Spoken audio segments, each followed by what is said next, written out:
Nice. Yeah. Good. And it's gonna be.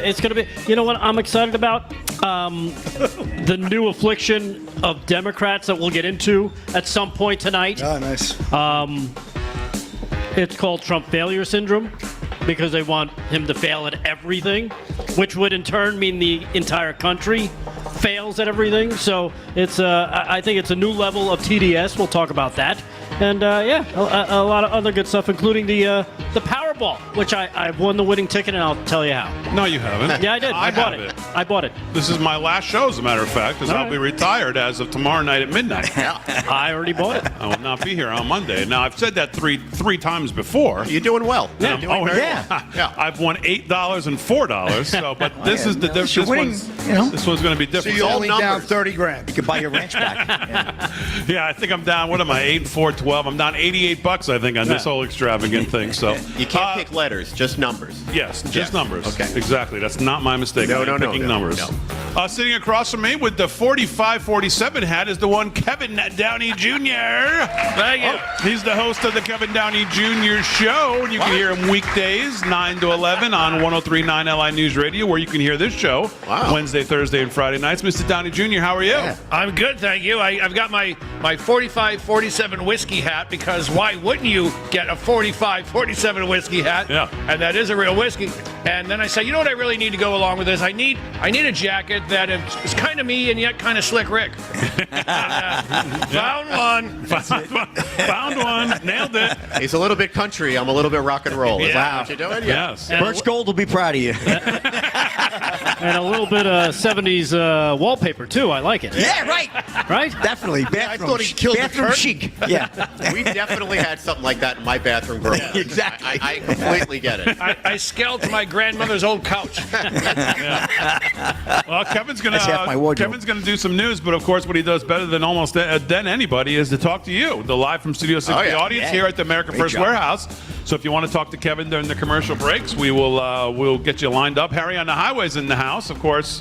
Who knows what he's doing? But he's going to. Where's the pizza? Hang on a second. He'll gather you around to talk to Kevin Downey Jr. if you want to do that. Sitting right to my left with news tonight is Mr. Paul Nolan. Mr. Nolan, how are you? Thank you. It's nice to see you opening up the set so gleeful.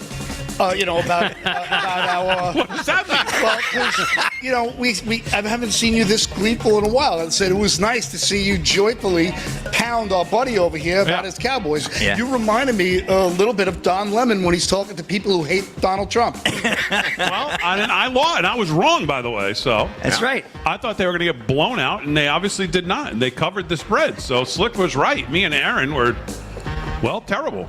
Way off. I think Way off. I think Slick was doing a rain dance. That's why the game was delayed. Yeah. And it worked. It did work. It was good. Good game, but we lost. All right, so there's a lot to get into tonight. All the guys will have whatever news they have and whatever's on their mind, a lot of important stuff. It was an interesting day today. Thanks, Fran.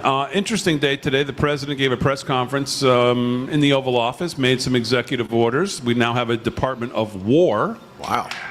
Yeah.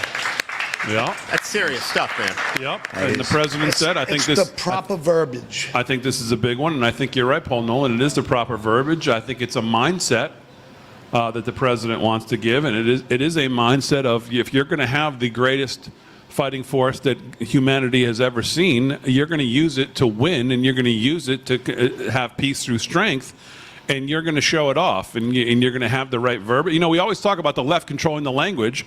So for once here, we're going to control the language and call it what it was called for the majority of the time, by the way, that it's been around up until 1949, which is the Department of War.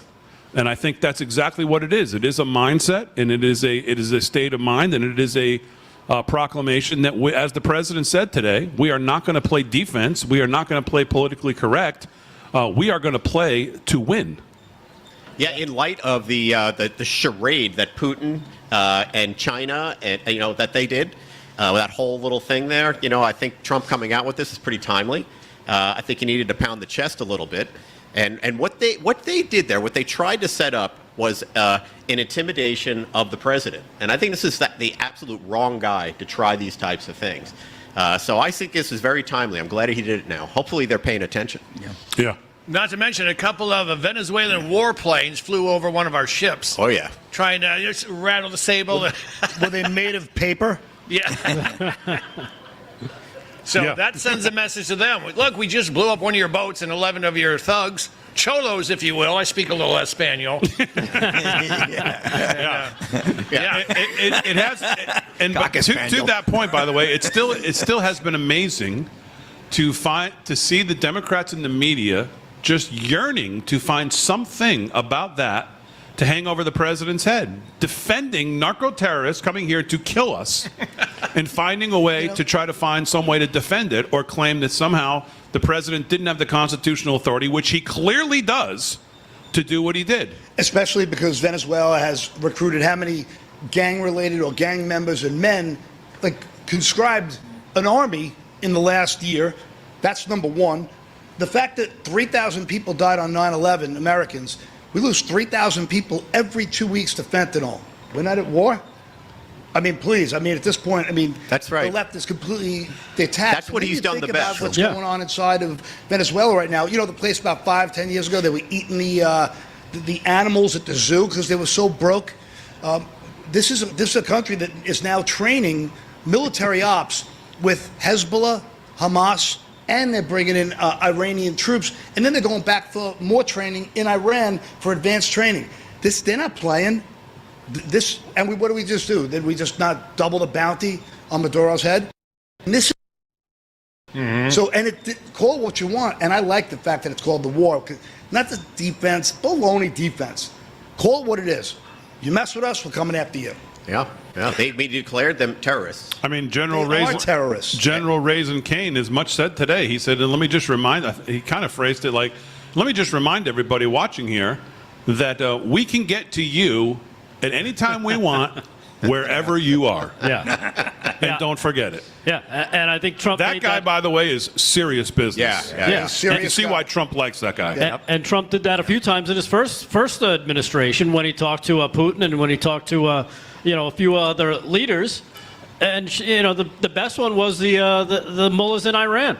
I mean, Afghanistan, where he showed him a picture of his house. Yeah. Why are you showing me a picture of your house? It was on Zillow. Yeah, that was his Mr. Mullah, on Zillow is your house, and we might be blowing that up on you. Thank you. By the way, I'm going to rebuild on it. But more people have died of drugs, especially recently, than all of our wars.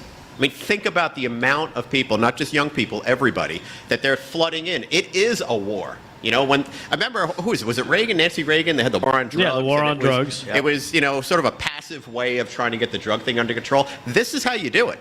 These drug dealers, these drug lords, look what they did in Mexico. You run for office, you don't play along with them, boom, you're dead. They're taking you out. I mean, you have to deal with thugs like this with extreme strength and violence. Well, we have no bail. Like, you deal drugs here, you get caught. It's a slap on the wrist, if a gentle one, and they kick you back out and you're back on the street dealing again. Yeah. But if you try to bring them over on a boat, they make you fish food. And that sends a real message. I can stay home or I can become fish food. Yeah. Exactly. Meanwhile, in China, if you deal drugs in China, don't they just kill you? Yeah. Well, he said that. He said did he? when he talks to Xi, he said, "Why don't you have a drug problem?" And that's why. Yeah. Yeah, and people get the message. Yeah, Pfizer, will they get the message? Yeah, you would think, right? But I mean, to see what the Democrats at this point have decided to try to rope their wagon to here is to find a reason why we shouldn't have blown up the narco-terrorists, why we shouldn't be having crime in the cities, why you shouldn't be taking over D.C., why you shouldn't be going to Chicago or New Orleans or any other place. They've taken up the causes of illegals. They've taken up the causes of crime. They've taken up the cause now of narco-terrorists coming here to kill our youth and kill as many as they can with drugs flooding into the country. You think about the cartels. One of these loudmouth phonies like Elizabeth Warren or some of them should be asked, how much money did the cartels make during the Biden 4 years? Is anybody interested in that? Yeah. How many children are missing and been sexually abused or abused in general during the Biden administration? I mean, the Biden administration caused some serious issues, including what you said. But these young people, these kids that are out there that we're bringing back, That's really, it steams my clams, as Kevin would say. Child trafficking was also through the roof under Obama. Is that a shock to anybody? No. Nope. No, their priorities are messed up. All right, let's Yeah, take a they break. have none. We're just getting started. Live from Studio 6B at the America First Warehouse on a Friday night. Room full of Patriots here. They are jacked up, and so are we for a Friday night show. Lots to do. We'll get into the news. First Oddsmakers of the season goes tonight as well. Aaron Slick and I will pick the weekend games. Lots to do on a Friday live at the America First Warehouse. Real America's Voice, live from Studio 6B. We're back right after this.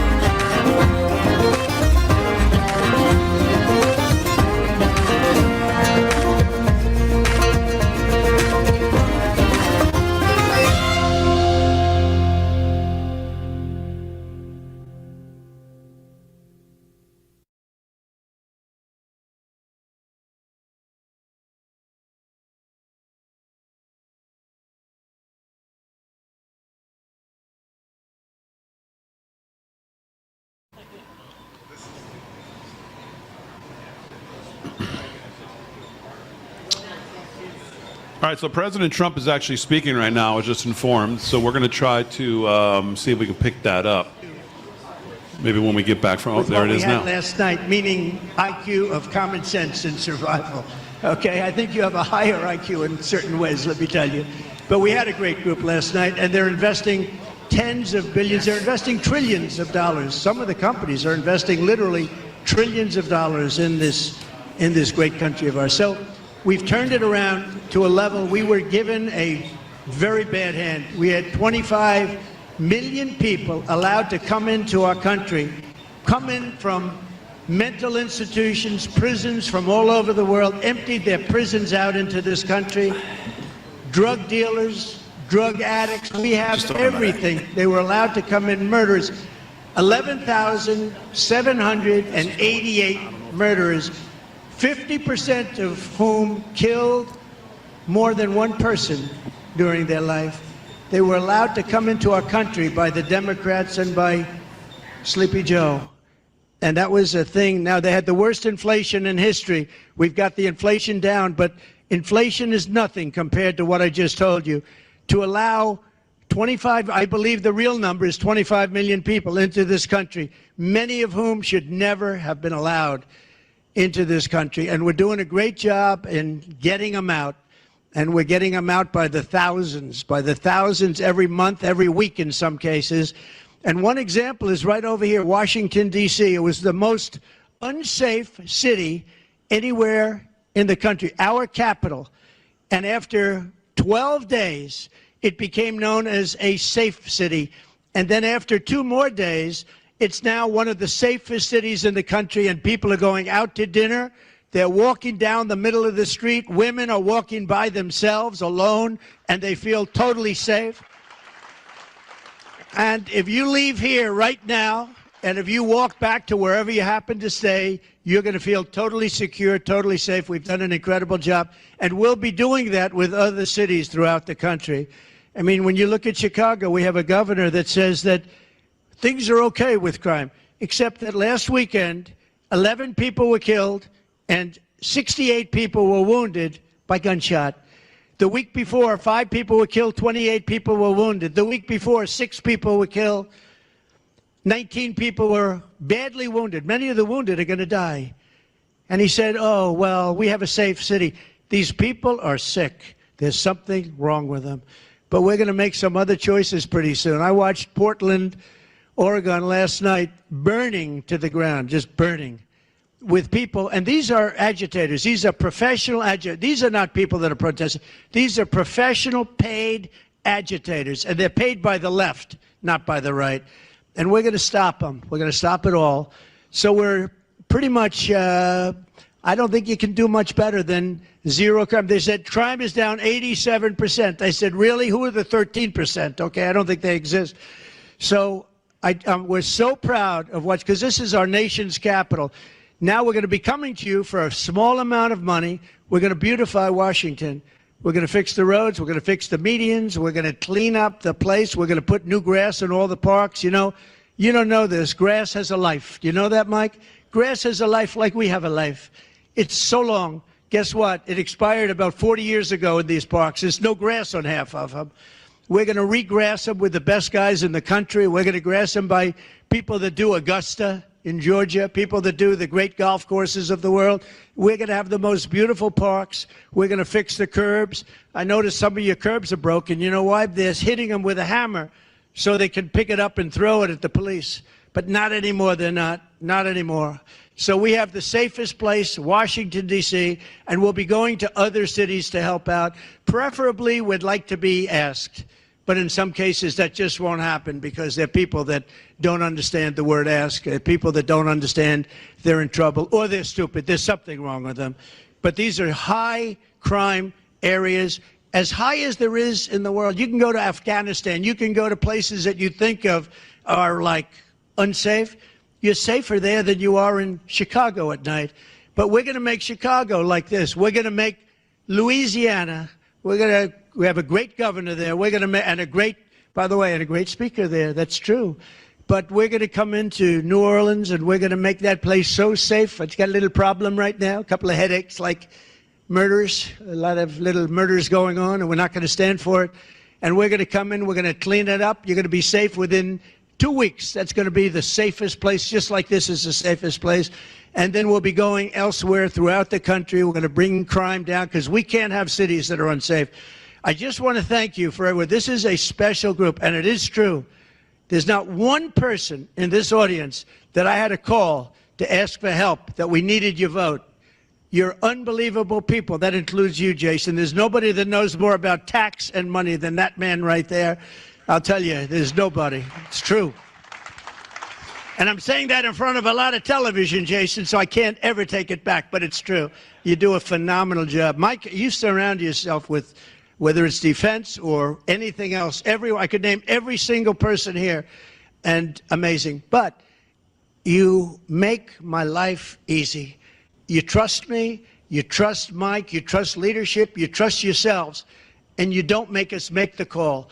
One of you said, you know, I don't speak to the president much. I like the president, but I always vote for him. I don't want him to have to waste. I have people, and you know who they are, that I have to call, speak to them.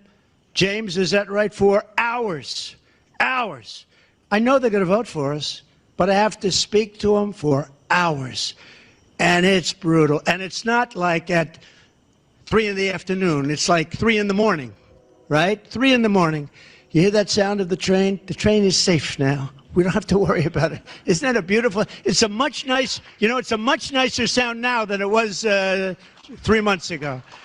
But so this is a very special group. And I say that with love for all those other people that have to work so hard, but they vote for us. They do vote for us. Otherwise, we wouldn't be doing what we're doing. But you are the people that I called Mike. I said, we have to reward the people that I don't get to speak to that I like so much. Doc Ronnie, where's Doc Ronnie? Unbelievable doctor. He was the doctor in the White House. He was a great admiral. And he's one of the most popular politicians in this country. He won his district by 50 points, but I think I won it by more. I don't. He's got one of the great districts. But Doc Ronnie, the reason I like him, he was a doctor, the White House. He took care of Bush, took care of Obama, took care of Trump. And the fake news right over here, they said to him, Doctor, could we ask you a question? Yes, what would you like? Who's the healthiest, Bush, Obama, or Trump? He said there's not even a contest. By far, the healthiest is President Donald J. Trump. I said, I love that guy. That guy is great. I'm sure that Bush and Obama don't feel the same way, but who the hell cares, right? But I want to thank you, Ronnie. You've been great in every way, and you've been a great congressman, and you're not a congressman that I had to call. I never had to call you at 2 in the morning to get your vote, did I? Huh? But you're the same, and I just want to thank everybody. You're a special group of people, and you're the first people that I've had at the White House, at the Rose Garden, and it's an honor to have you. Now I want you to sit down, have a great meal. The food is seriously good. We'll say goodbye to the press, but it's an honor to have you. And actually, the press has been very good lately, except for one rumor that they spread. I did about 8 press conferences in a row, day after day after day. Then I missed one because I was in the Oval Office. And I also went out to a club because I had meetings at a club. And they saw that I was and the rumor started spreading, this horrible rumor that Trump is no longer with us. They said, and I said, I got to the club, sir, are you okay? Are you okay? The fake news was at it again.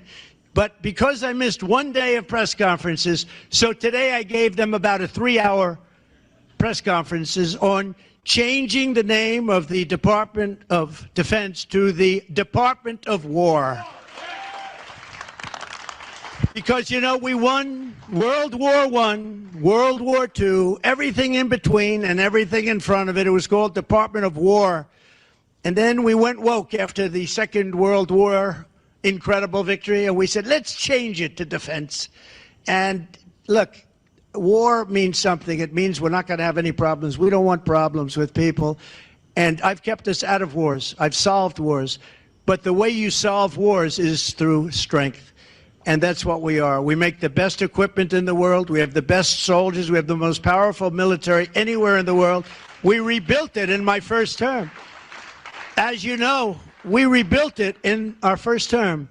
And we have the greatest military. We gave some away to Afghanistan, which was not exactly good. That was the most embarrassing moment in the history of our country. That day in Afghanistan was the most embarrassing day in the history of our country. And they kept military equipment, but fortunately it's a very small percentage compared to what it was. But the fact that they could keep any.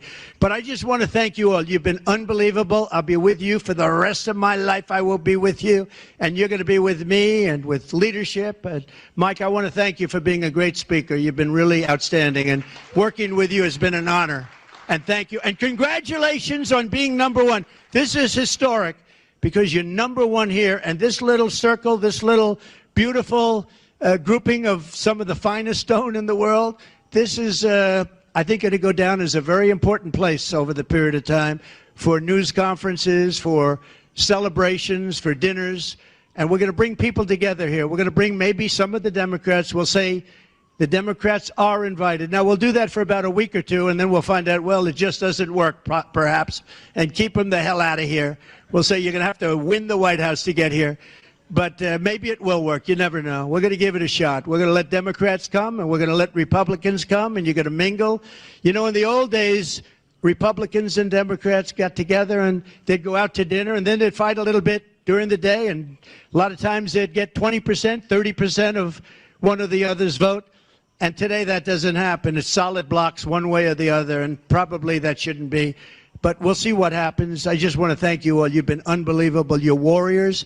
And we're going to make America so great, so much better than anybody ever thought. We're going to make America great again, but much, much better than anybody ever envisioned. Thank you all for being with us. A great honor. Thank you.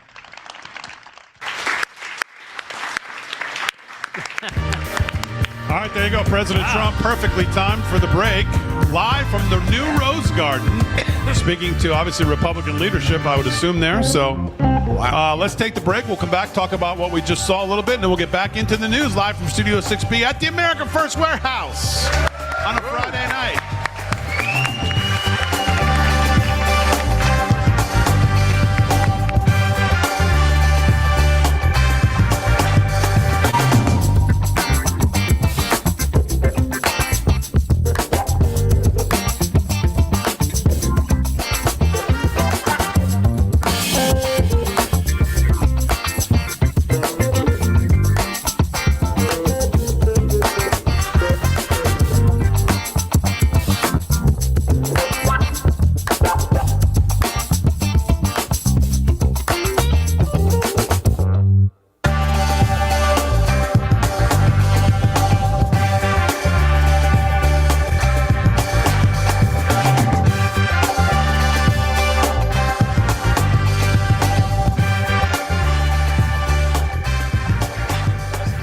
exactly just what he talked about. We're like an opening act for the president. Wow. Yeah, we were talking exactly what Department of War. You know what? I'm glad Perfect that when the president was on, he was mindful of the break coming up, Damon. You didn't have to go to him and say, hey, let's wrap it up. I think Aaron was in his ear. We got to wrap, Mr. President. Let's go. I could have the AI voice saying, back to Studio 6B.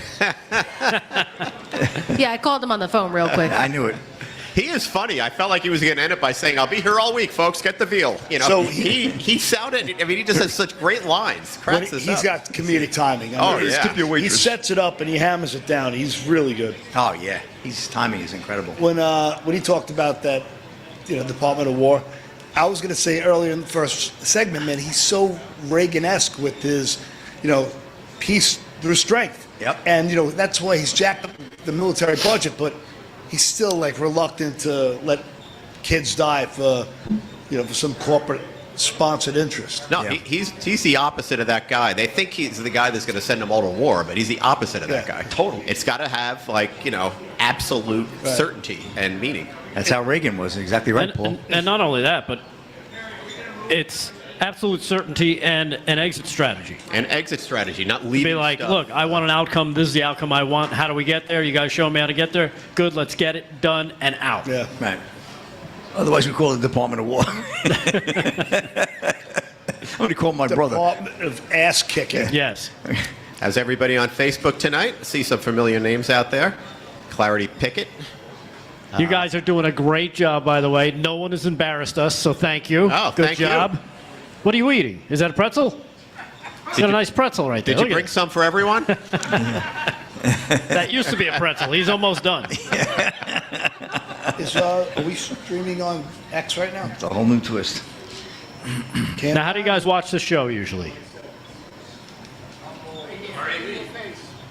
In person? I love it. Rumble? Regular TV? Like Dish Network? Where? Oh, thank you. He likes us almost as much as he likes his cartoons. But not quite. What the hell's the difference? Quite a bit. We're all cartoon characters. There's the Flintstones, and then live from Studio 6. Right.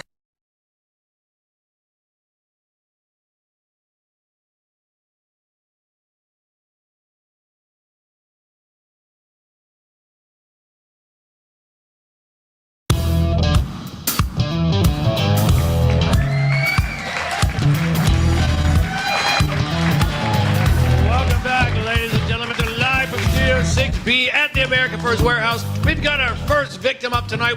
Let's hear it for Patriot Julie, everyone. Patriot Julie coming out to the live show. Julie, what do you do for a living? Well, I work for a pregnancy medical center, so we serve women and men that are in an unplanned pregnancy because just in Nassau and Suffolk County alone, there are 20,000 searches for abortion every single month. So we need to serve them with excellence and love. Wow, 20,000 just on Long Island? Holy, so how many nationwide? I don't have that stat, Go get it. but New York really is ground zero for abortion, and we're trying to change that and be an abortion disruptor and love on these women and men with all free and confidential services. We're Soundview Pregnancy Service, and we have 3 centers, East Meadow, Center Reach, and now Riverhead. So we serve most of the boroughs of New York City all the way out to the East End. And we are very professional, we're medical, we love on them, and we're with them up until baby is 2 or 3 years old if they want to be part of the new to 2 parenting program. We offer pregnancy coaching, fatherhood mentoring, and reproductive loss counseling, including post-abortive recovery for any woman or man that's lost a baby to abortion. When you say man, you mean father. Exactly. Father, yes. I'm just making sure, because I've been told men can have babies. I'm just making sure. Now You Julie, never know. I was in a Facebook fight with someone, and they said Christians don't care about babies once they're born. They just hate that they're not being born. They hate abortion, but they don't do anything when the babies are born. And I said, tell you what. You Google the words Catholic Adoption Agency, and you lick my bottom for every one you find, and I got blocked. No. I got blocked. Where can people find out where you are? Website? Yes, our donor website is friendsofsoundview.org. Our client website is soundviewpregnancy.com. If you know of any woman that's struggling with this difficult decision, please send her there. We will love them and honor them and give them the best care. Patriot Julie, fighting to end abortion. Let's hear it, ladies and gentlemen. Back to you, Big D. All right, Kevin Downey Jr., very good, very important stuff there. Live from Studio 6B at the America First Warehouse on a Friday night. Vinnie Mack is here. Slick's going to do sports here in a second. Delgado's here. Kevin Downey Jr., Paul Nolan. We got to all the news. Vin, what'd you think of that? What'd you think of the president? I thought that was a great interview. We've met Julie before, but it just got me thinking about all of some of the people you meet that were going to be aborted. That the parents were planning on aborting them, and some that go on to become really interesting people, some great people. Aaron Judge. Exact example I made today was we're talking about content and making a series, about these people, Tim Tebow and others. But there's so many great people that have come onto this earth. And by the way, they don't have to be famous. It's just interesting, good people, all of them that survived that. I just think it's worth examining that and saying, hey, that's awesome. We want to meet you all, because they were almost terminated for no reason. And here they are, being a great, source to the society, being an inspiration. Yeah, and what's amazing about that, too, you're doing the interview there, Kevin. Not only did we learn that your bottom's not being licked now because you got blocked, but also you had mentioned... I'll take the check, please. You had mentioned the other day, you wrote this article regarding birth rates. Mm-hmm. And that's exactly what she's talking about, how the birth rates are kind of, they need people to kind of help get the birth rates up, or else your nation disappears. And we're seeing that in Europe. Yeah, absolutely. They've been the globalists have been pushing abortion for decades, and so women say, "Well, you just have an abortion. I can go get a job. I can spend my life in a cubicle instead of raising kids." Right. And it's worked to the point where most of Western civilization is not reproducing enough, and that's when the globalists said, "Hey, I got an idea. We can fix this. It's called Islam. Come on in." Yeah. And then they started blowing us up. Right. But we can't talk about that. But their birth rates are like 3 times what's going on in Europe, 3 and 4 times higher. And Europe is basically, at this point, I think Spain is at 1.1. You need 2.1 kids per family to kind of just sustain that number. Yep. And they're all under 2. And this guy was saying Spain is gone, Italy's gone, Greece is gone, Germany is gone, because they're all under 2. All of them. I just wrote this article at PJ Media called "While They're Breeding, We're Bleeding: Islam's Plan to Take Over the West." And it's working. And they've been pushing this for a long time. What a sick trick. Hey, stop having... Remember, we were also going to be overpopulated. Remember that? Yeah. It's the right thing. Have abortions. It's the right thing to do for the planet. No, it's the right thing to do so that Islam can come in and take us over. You know how many people can't have children? That have trouble having children? Infertility in this country is at a high rate.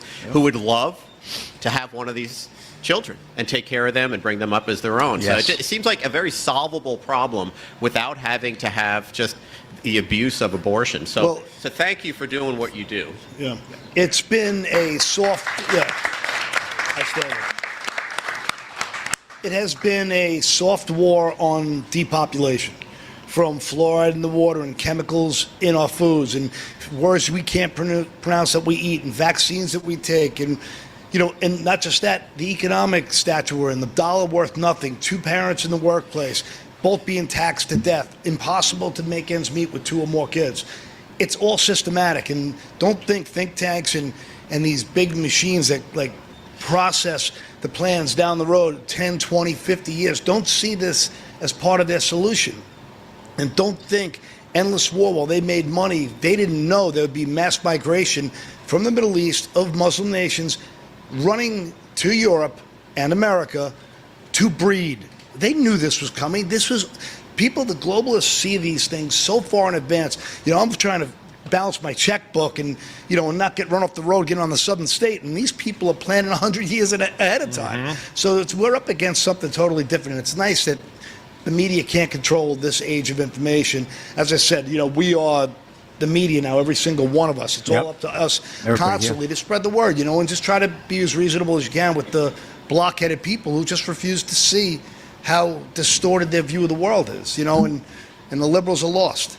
You know, they think they're virtuous, but meanwhile they are pure evil. And they can't come to that reality because when it happens, their whole entire fiber will cave in on itself. All right, 37 past the hour, live from Studio 6B at the America First Warehouse. Lots of important stuff to get into tonight, but let's take a break.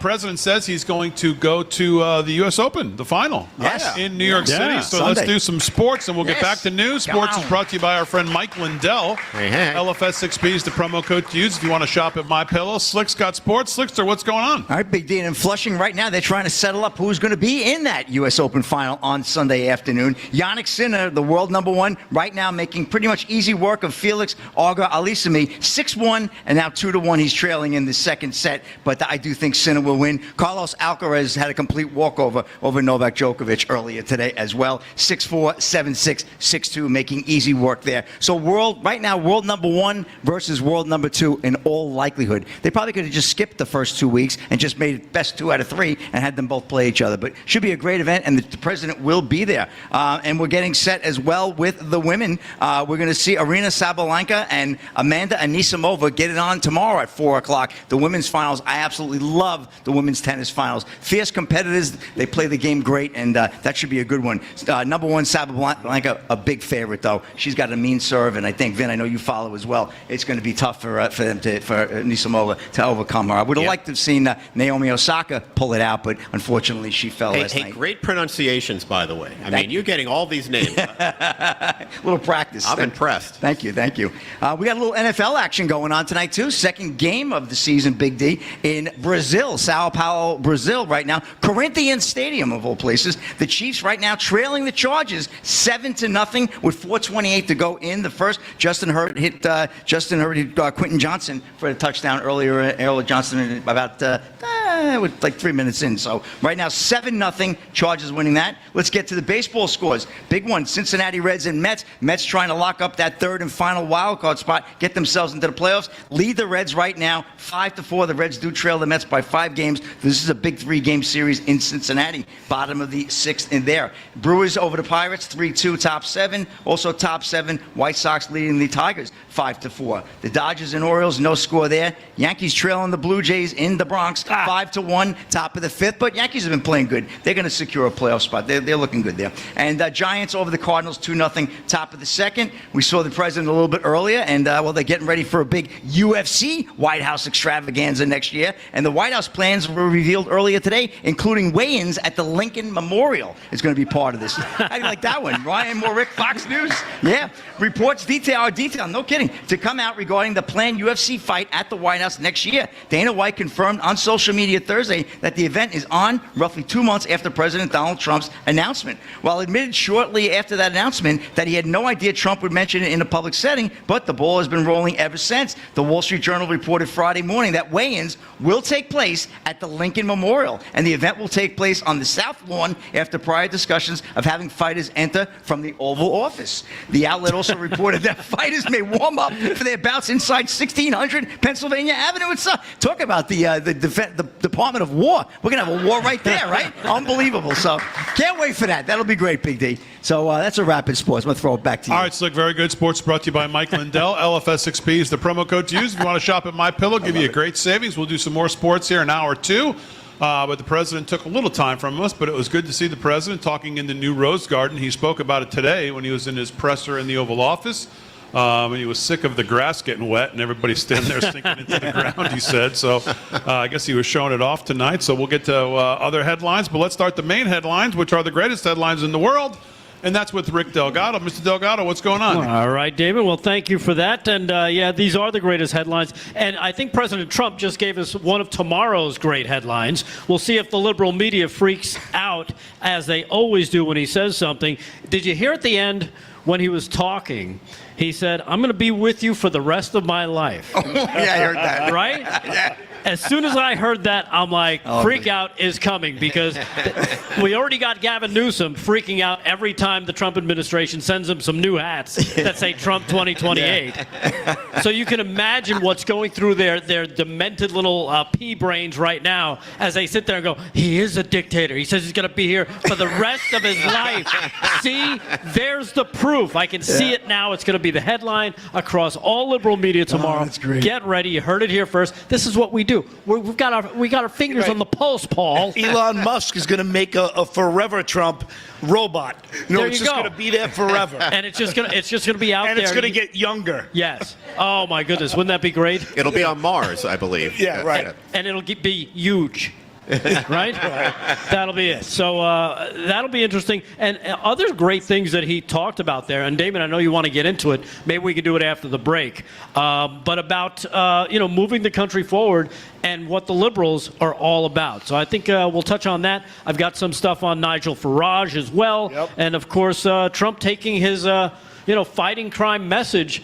Not only to what you saw tonight talking about, but also that he should be taking it to those cities themselves.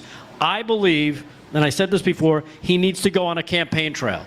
Go to these cities, get the people on his side to say, look, they're the ones that are stopping you guys from being safe. I think that could be a winning message for him. Definitely. All right, we'll start the headlines when we get back. We'll get back on track here after the president spoke for a little bit. Live from Studio 6B on a Friday night at the America First Warehouse. We're back right after this.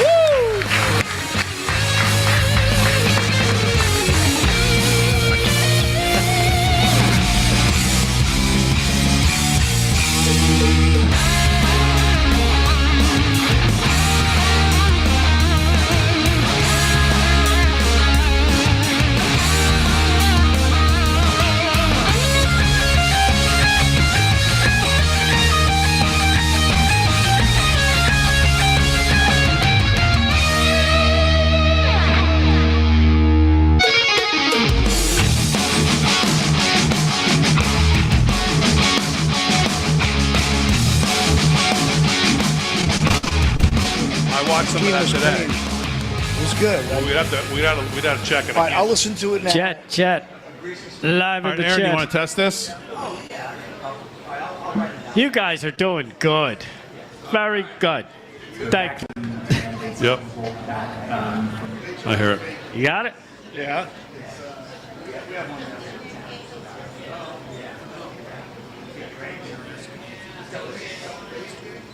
Who are we is Kevin doing somebody now? I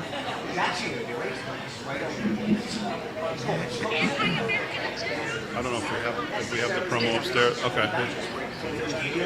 Aaron, you have the promo for next week?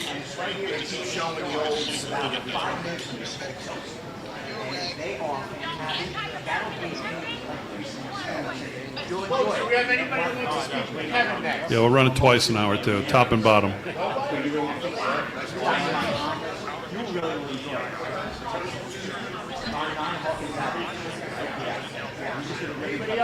Yep. Who's talking to Kevin? Who's talking to Kevin? Who's brave enough?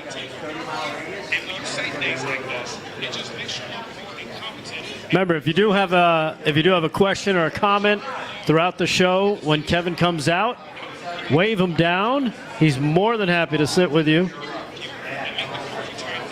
You know, Kevin, I think if those ladies make some room for you and give you that pillow, you could squeeze in the middle there.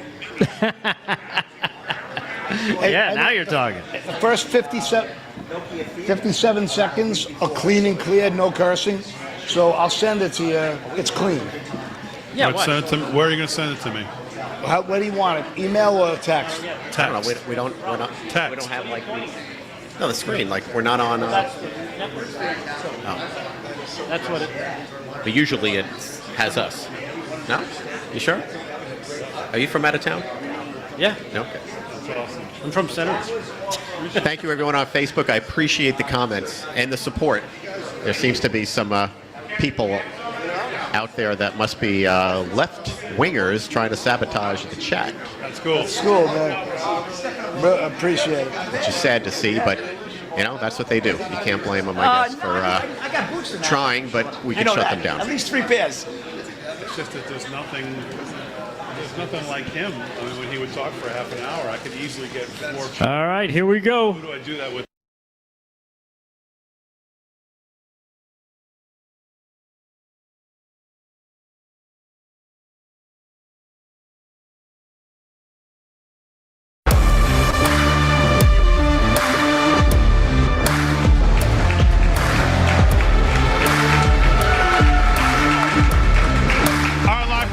6B on a Friday night at the America First Warehouse. Joe the Box running around with that old glory as he always is.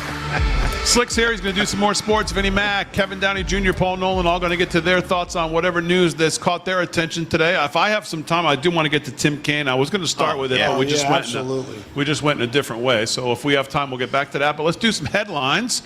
Now, and here with that is Rick Delgado. What's going on, Delgado? All right. Well, thank you, Damon. And again, President Trump speaking earlier this evening. You guys got to see it live from the White House. One of the things he's talking about, of course, is crime and what is going on in the major cities, the major blue cities, the liberal cities, the cities run by Democrats. And he said earlier this week he's going to deploy the National Guard troops to fight crime in Chicago. He actually says we're going in, which sounds a little ominous when you think about it. It's like, we're going in.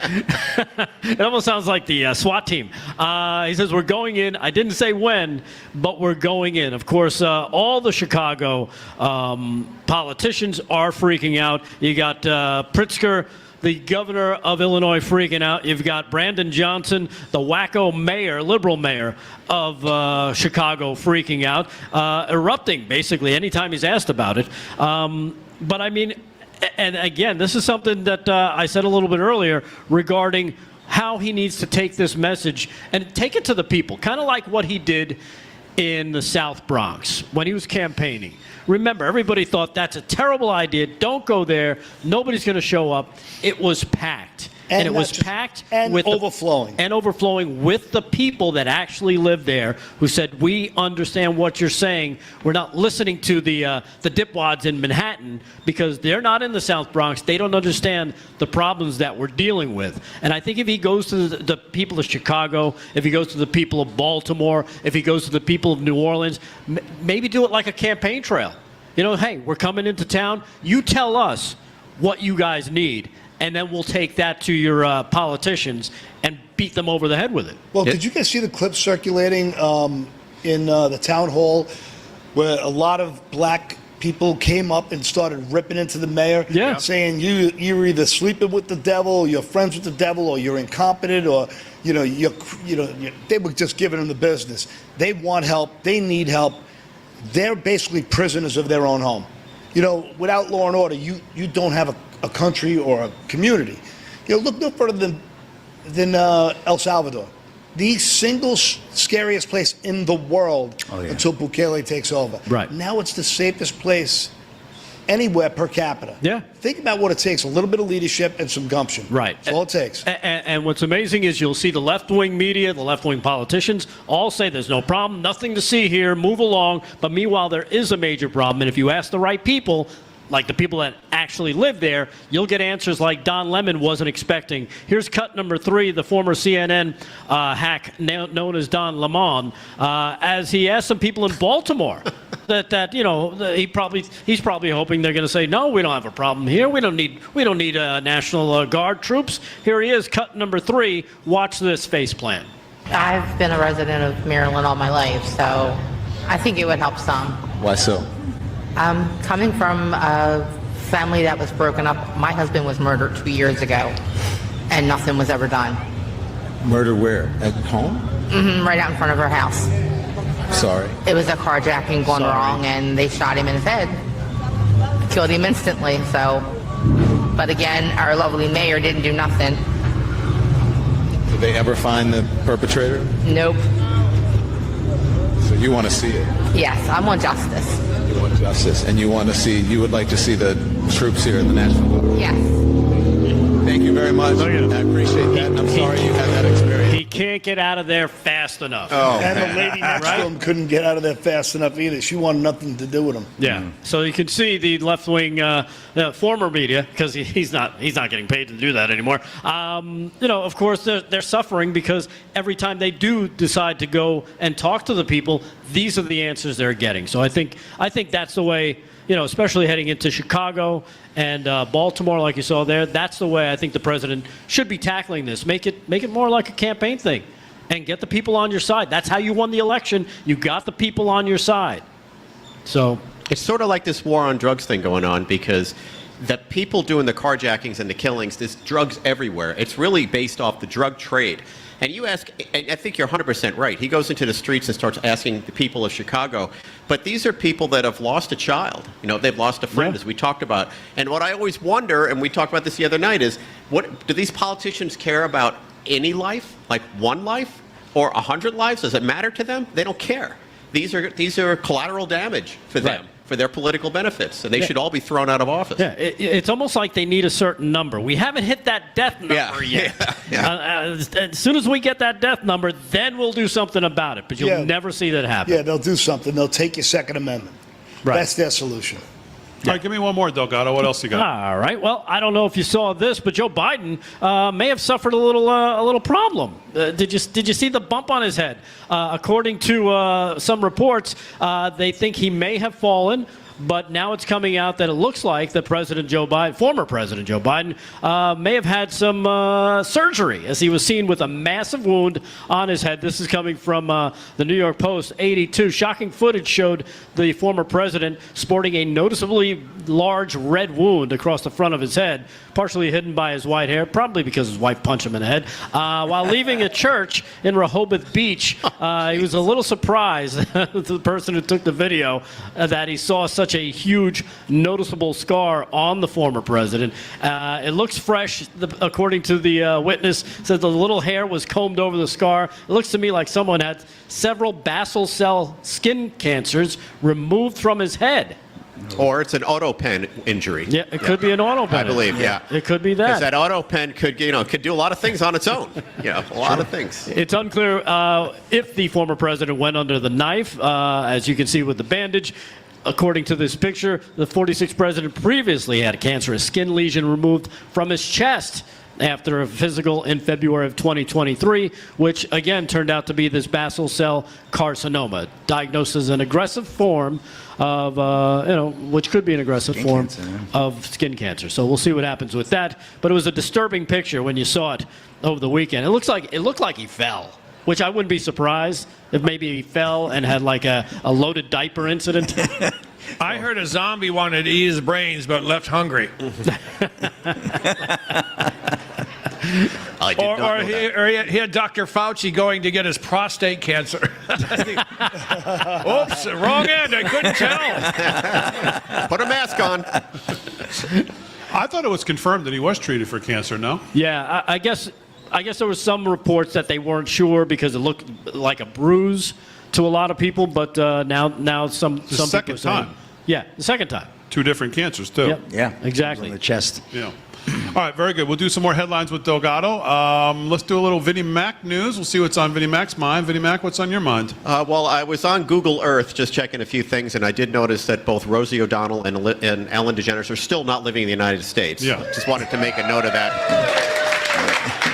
That Google Earth really pays dividends. You can see a lot of things. It's great. You can see Rosie from outer space. Yeah. I go, No you can't surprise. miss her. You don't even have to zoom in. It's like Trump using Zillow to get can smell her, too. The mullahs. I want to talk more about Robert F. Kennedy. I want to talk more about me too. the chronic disease of 80% of our youth. I want to talk more about the autism. 1 in 30-something kids have 31. autism, and all these things that are coming out. And I want to talk about that, and I want to talk about the hysteria, by the way, of the Republicans and the Democrats about RFK. So maybe when we get back from the break, we can talk a little more about that. Yeah. All right, live from Studio 6B. Man, that is a quick hour 1, hour 2 coming up. We're back on a Friday night live here at the American First Warehouse right after this.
Chat live in the chats.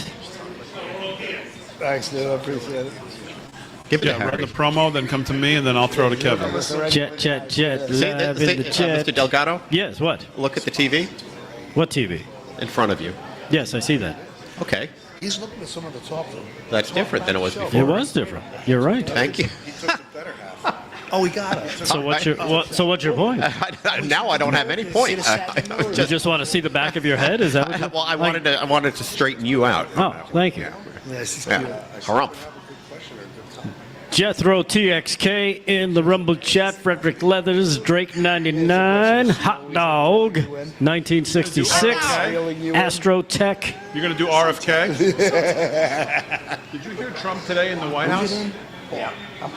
Joe Ed Jr., Dead Man Fish I want to 55. set the table with that, and then you can talk about it, because I mean, he basically threw Sit RFK down under the with bus. him. Get in the middle of it. Great Googly So Moogly. you heard him? I He know. basically threw. Go over there and look cool. Yeah. Zinc and Ivy. So, do we have RD Bull. Excuse me? I'm sorry. What? We have the one RFK clip. Well, yeah, but it's with I'll play the clip, then I'll with throw Bernie. it to you. Okay. What clip are you playing for him? Trump in the White House today. Okay. Your clip's not going to work. It's too No, small. no, I know. I mean, that's why I picked it up. I got your message.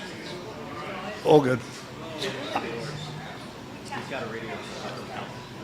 Aaron, out of Kevin, I'm going to go to the video in front of me. Don't laugh at McGroin is in the Rumble chat. Yes, you heard that right. Over on the Twix chat, you got Farmer Brook. Hey, is Farmer Brook going to be on tonight? No. No, okay. Nope. Sorry, Farmer Brook. Woodrow's in there, put on a suit is in there. Gerald tonight. Butts. No, Brooke. We're up the creek tonight, Rick. Yeah, with Paul X. Nolan is even in the Twix chat. Look at him. Vivian from Farmer Michigan. Brooks everywhere. You got people here from Arizona. Harry's in the way. Can't see these people. Harry Oates. Harry, get out of the way. When we do Oddsmakers, it's going to be quick, slick. Give me the pick, give me like one line, and then we go to the next one. Tumbleweed Pharma. I'll just let you and Aaron pick. All right, we got about 10 seconds, everybody.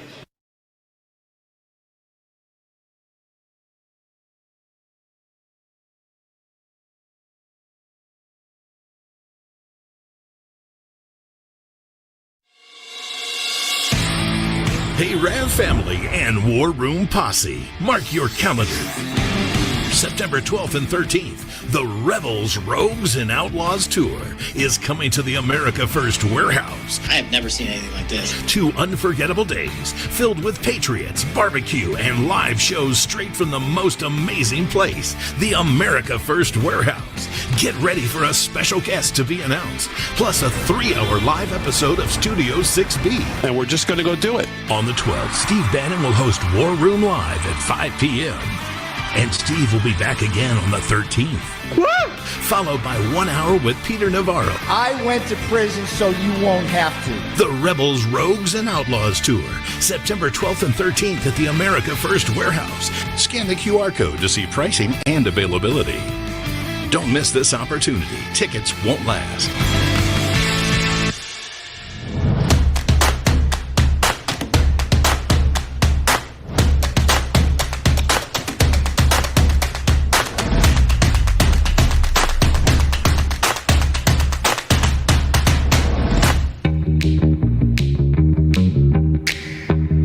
If your television sounds funny in the evening, you're watching live from Studio 6B.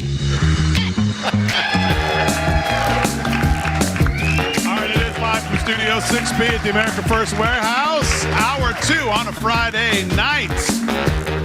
Vinnie Mack is here. Rick Delgado, Paul Nolan, Kevin Downey Jr., Slick's doing sports. President Trump spoke from the Rose Garden tonight. We took that live, so it ate up a little bit of the show. We're going to try to get everybody here, though, back in. Kevin Downey Jr. is here, and of course, he's here at the America First Warehouse. He's got Patriots with him, as always. Kevin, who you got? Hey, Big D, we've got Patriots, Roseanne and Paul. They're not from here. They came a long way. Let's hear it for Patriots, Roseanne and Paul. All right, Roseanne, where'd you come in from? All the way from Cave Creek, Arizona. Arizona. Now, you were discussing your nightly dinner plans. Who do you have dinner with every night? Well, you guys don't know this, but we have dinner together every night. Every night. 5 o'clock. All you guys. Oh, the time difference. Yes, 5 o'clock. You guys come on at 5 o'clock in Arizona, so we're cooking and eating every night. Wow. Daylight savings, then we have to switch dinner. Yeah. Oh, that's right. You don't do the daylight savings thing. Good for you. I wish we didn't do that either, but we do. Now, let me ask you, you guys clearly patriots, what has Donald Trump done that you didn't think he would do, and you went, oh my God, I can't believe he did that. That's great. He actually drove out all the losers out of this country. So they keep on going. They say they're going to go, and they're going. So. Paul, what do you got? As a former Border Patrol agent, I was surprised how fast that he shut the border down. Way to go, Paul. I mean, I knew he was going to do it, and I know that if you let them do their job, it can be done. We don't need more. We don't need more people to go run to Walmart or get diapers or make sandwiches. Let the agents do what they can do, what they know how to do, and look how fast it was shut, and it's still shut. Yeah, nice. And what time can we come over for dinner next Monday? 5 o'clock. Yeah, 5 o'clock. lasagna. All right. Roseanne, I want you to look in that camera and say, back to you, Big D. Back to you, Big D. All right. Let's hear it for Roseanne and Paul. Clap for them. Roseanne and Paul from Arizona here at the America First Warehouse. Kevin Downey Jr., thank you very much. Nice. Former Border Patrol guy. That was great, man. We That's love awesome. that. Thank you for your service. Thank you. There you go. Ben Berkwam, he's been out there. God bless you, buddy. God bless you, Paulie. Yeah, absolutely. He's got guns like me, you know? Yeah, almost. Should we ask him? Do you know Ben Berkwam? Of course. He does. He actually does. Well, everybody knows Ben Berkwam, the great Ben Berkwam. He's covered the border like nobody else. So, Real America's Voice, live from Studio 6B on a Friday night. We're going to do some news with Vinnie Mack. He wants to talk about RFK, and I thought, let's set the table because we all support President Trump as much as we can, and I don't think it's I don't think we should be afraid to talk about the things we don't like or the things that raise red flags when we see them. And this was one of them for me today in the Oval Office. Of all the very many good things the president is doing, he had this question and this answer today. And after we talked about RFK yesterday and doing the Lord's work, really, yesterday, saying the things that some of us had wanted said for the last 5 years, confronting these gold-plated phonies who are all bought and paid for by Big Pharma in Elizabeth Warren and all these other loudmouth jerks. And then the president gets asked about it today. And here's the question and answer from the press conference today. The vaccine mandates that were rolled back for school children. What do you think about that? Well, I think we have to be very careful. Look, you have some vaccines that are so amazing. The polio vaccine, I happen to think, is amazing. A lot of people think that COVID is amazing. You know, there are many people that believe strongly in that. But you have some vaccines that are so incredible. And I think you have to be very careful when you say that some people don't have to be vaccinated. It's a very tough position.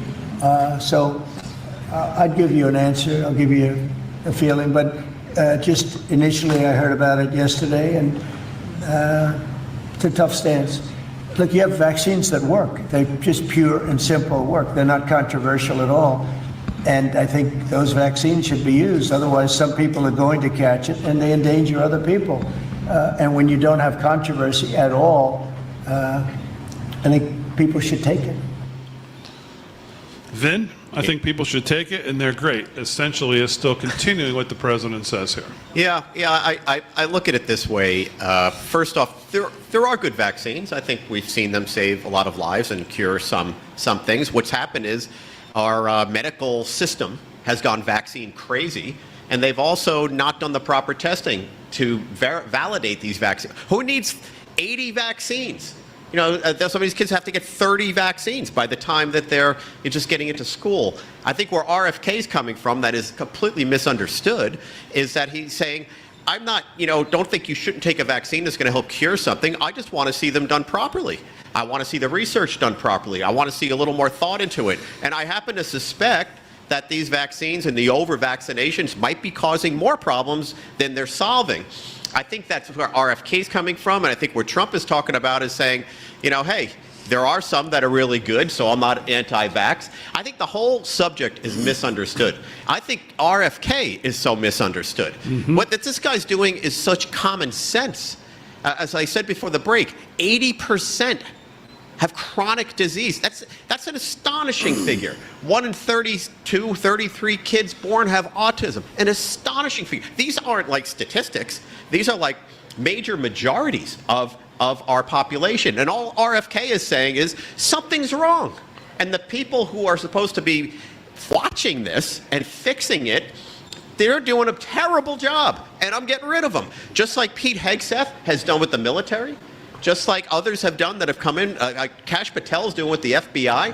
This is what he's doing. He's cleansing the CDC and other institutions. I think the vaccine thing, and I'm a little disappointed in some of the stuff that Trump said there, but I do understand where he's coming from. I think the point he was making was there are some good vaccines. I think the rest of it was a little cloudy.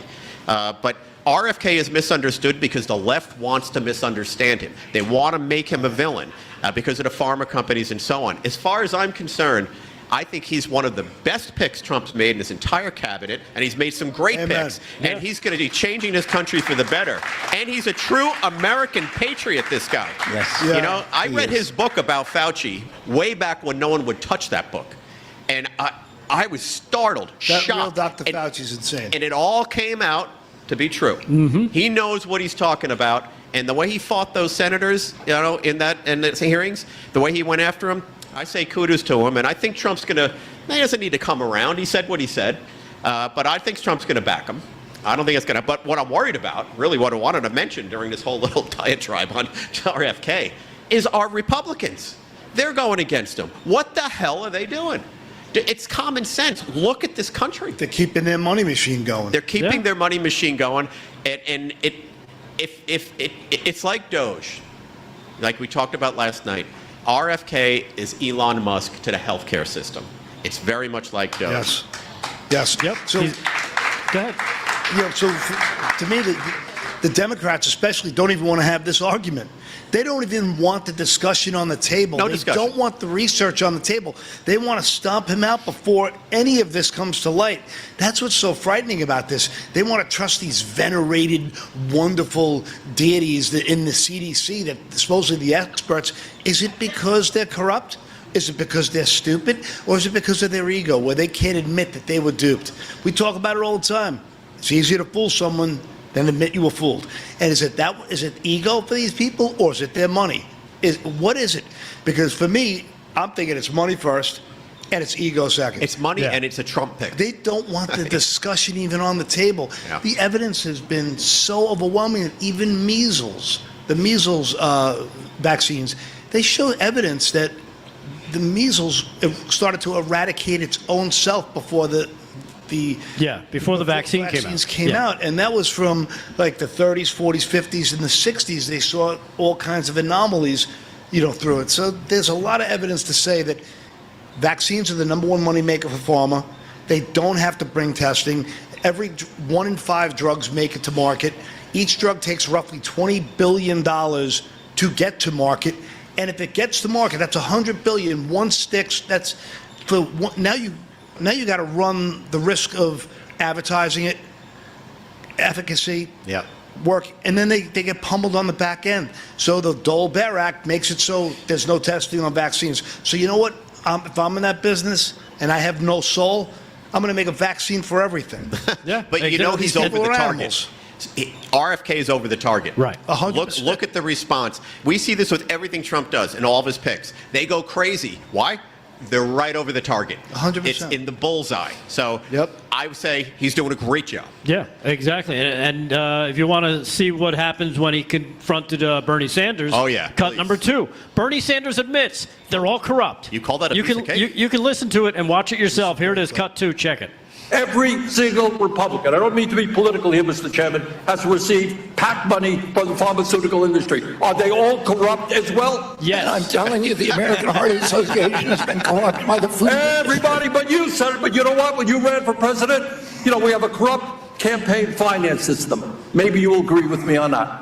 Okay, you were already president, you got $1.5 billion behind it. You received $300,000 from people, not from the industry, people in it, as I did, from individuals. You corrupt. President Trump got $3 million.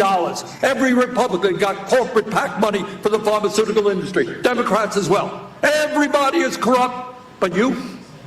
Yeah. Is that what we're looking at? I don't think so. And I think the issue now... I don't even know what you're talking about. Well, I think you do know what I'm talking about. I don't know what you're talking about. The issue is every time anyone Are you saying you... the pharmaceutical industry was supporting my presidential campaign? I'm saying... I'm not saying that. Yeah, that's exactly what he was trying to say. He was like Mike Tyson on his way up, just knocking out everybody one after another. Yeah. He did not lose one of those head-to-head No. He did not. He was Especially not. fantastic. He was, You know he was what? great. I think some of these communists should start with a little decaf every morning. I thought Bernie's heart was going to explode. All right, live from Studio 6B at the American First Warehouse. We got more news, more to do. We're back right after this. Come on! You said it, Paul. You said it.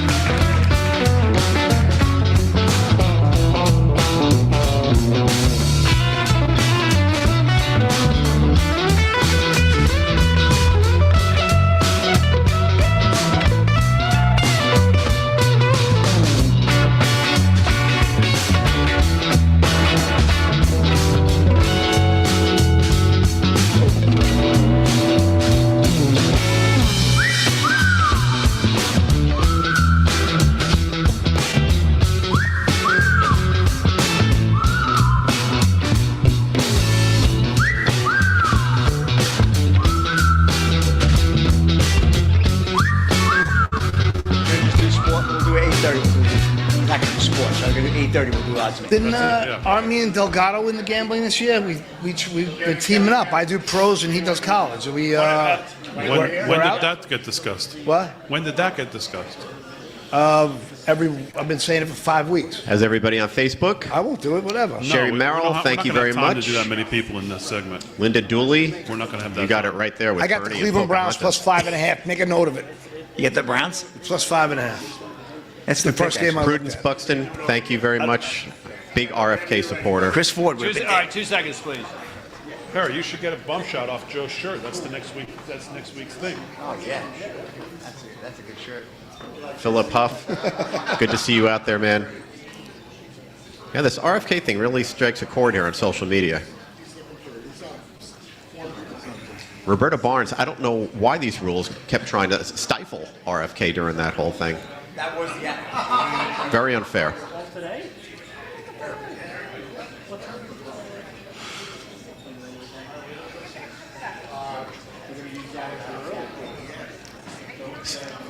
Steve Quinski, it's all about the money. That's where Paul was going with this. It's all about the money.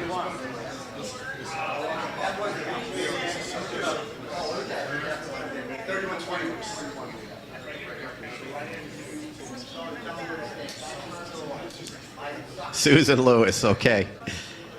I see out there, all in caps, I got too. 'em. Thank you. Me. Yeah. What? How many reads she's asking? Who's asking? Aaron just said how many reads. No, she didn't. She just said, Damon, you have the reads. So I said, yes. No, it's always 2.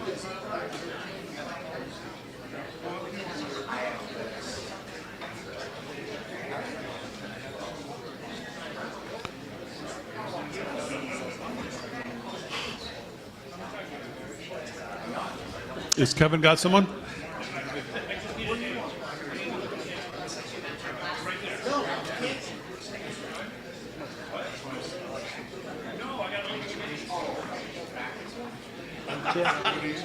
he doing it? He got someone? Moni Eckert, thank you very much. I appreciate the support very much. And the red, white, and blue hearts.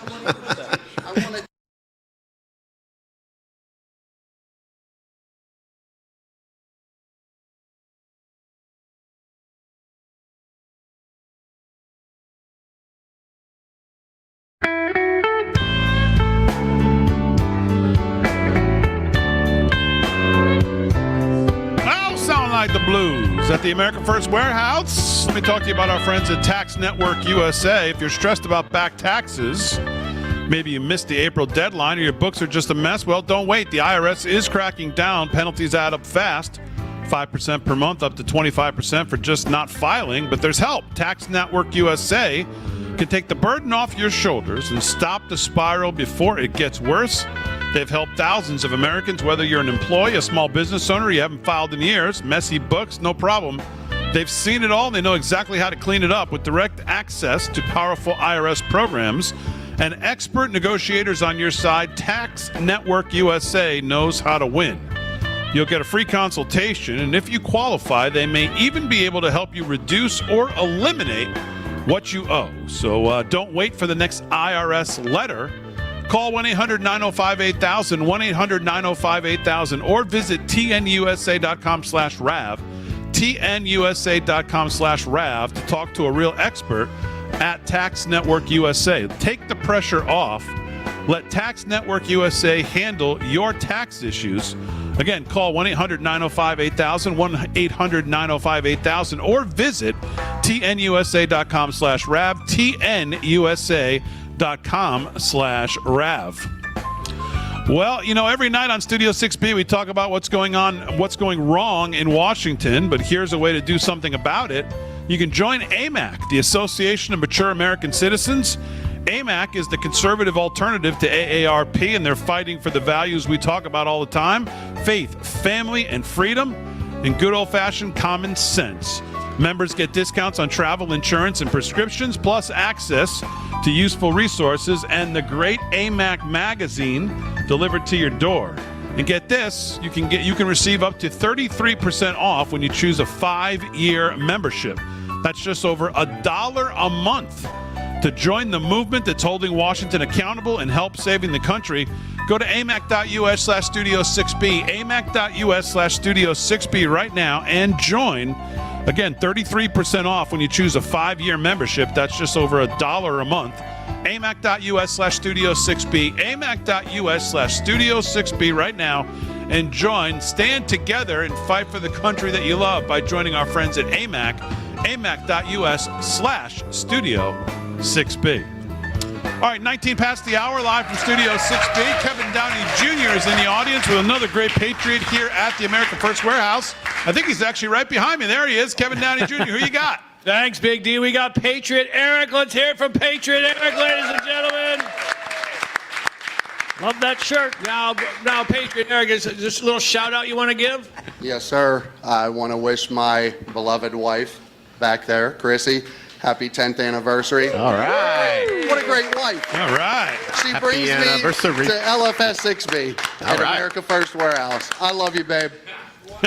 This is your 10th anniversary? Tonight. Oh, good thing Slick and I dressed up. I don't know about the rest of you clowns. You got your flip-flops on, Big D. Hey, whoa, 10th anniversary. Come on. So why don't you tell everyone where you're from, Eric? Butler County, Pennsylvania. Wow. Now, yeah, heard of it.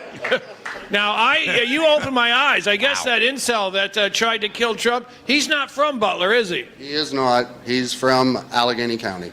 Allegheny County, boo! Bunch of rednecks and peckerwoods chewing on tobacco in Allegheny County. We don't like them no more. There's a second guy who was from Butler who was arrested saying he was going to try to assassinate Trump. I don't remember that loser's name, but I went to Grok and I said, hey, Grok, what are the odds 2 people would try to kill a president in Butler? A town of 15,000, roughly? Yeah, more than that, but... A little bit. Grok said I'd be more likely to win Powerball 4 times than to have 2 people from the same region try to kill Trump. Is there something in the water?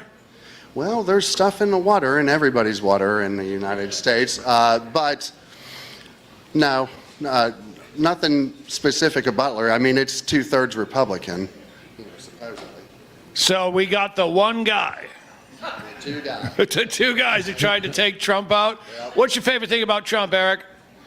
I'll tell you what. I mean, it was a miracle that we witnessed that day. Exactly. I mean, millimeters.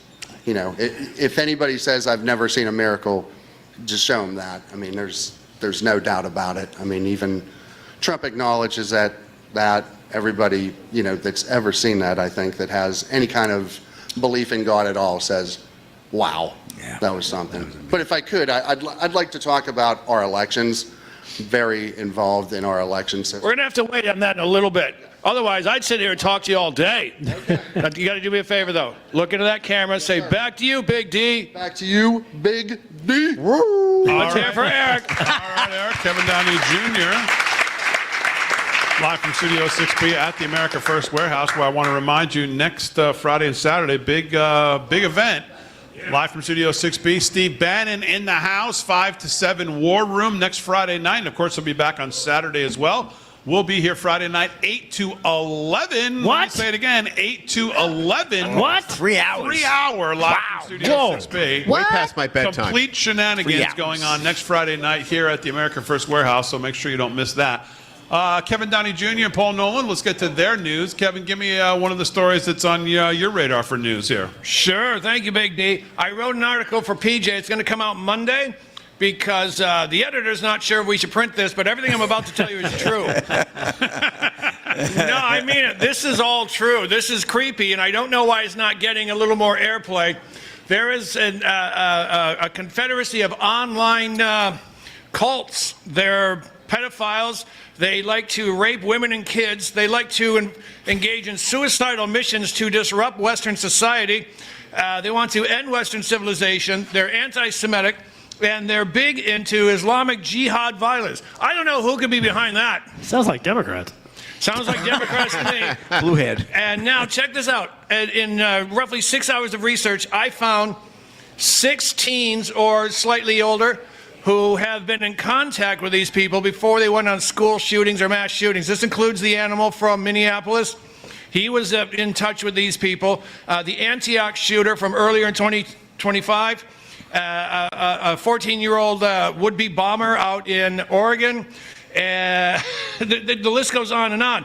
That Rupanow chick who shot up a Christian school. And another one named Solomon Henderson, they were communicating with each other through these groups. Now, no one seems to be putting the pieces together except for Mr. Delgado. These are online groups. No one knows who they are, but everything they stand for are the things that Islam and Democrats stand for. And their number one target is transgender kids because they know that they're already a little messed up, so they go for them and they get them to go shoot people on the behalf of these cults. And no one knows about it, but I'm thinking I smell the recruiting arm for the globalists. What do you think? Yeah, it really sounds like it when you talk about it like that, Kevin, because let's face it, we've seen this, it's a pattern, right? Yes. We keep seeing the same pattern, but what do we get from the news? The liberal media always say, oh, no, you can't say anything. You saw the mayor of Minneapolis come out. You can't even talk about this community. You can't talk about it. They want to go after the guns. That's the problem. I have a gun. I don't tell you where, but it has never followed me around. It doesn't take drugs, and it doesn't want to shoot me. Yeah. All right?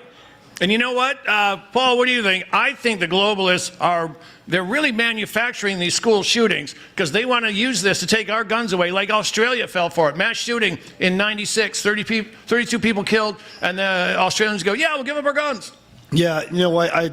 There's definitely something there. With the smoke, there most certainly is fire. And we see with the pharmaceutical industry, there's now studies saying that there's so much damage from the boosters and the vaccines that it's actually reduced pineal gland size, so much easier to manipulate someone without that, I guess, called the third eye, which is just an interesting rabbit hole to look at. All right, live from Studio 6B at the America First Warehouse. Our first odds makers of the year is coming up. Slick Rick and Aaron will tell you what the NFL looks like this weekend. They'll pick the games for each.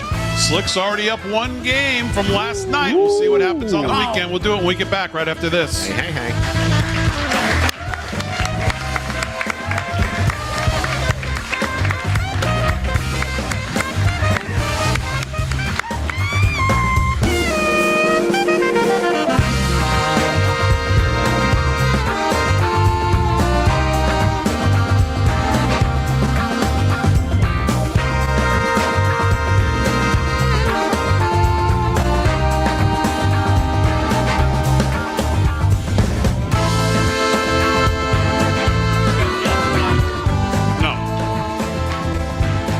Sherry Merrill wants to know if your gun is in a I don't cardboard know. box. Do we have somebody? Yes, actually, yes. It's in a my old what do you call it? A microwave box that I keep it in. Yes. Oh, yeah, big box. Big microwave box. That's the yes. story I was gonna Gigantic. do. With styrofoam and With everything. styrofoam about and James the inflatable little cushions that they have. Oh on yeah, there. yeah, It's good, great. good. You got quite a collection of those, I bet. Yes. Yes. I'm a fire hazard. Yeah. Do we have somebody? No, yeah, we can if you have them. But we. Okay, yeah. So let's do one. It's just got to be quick.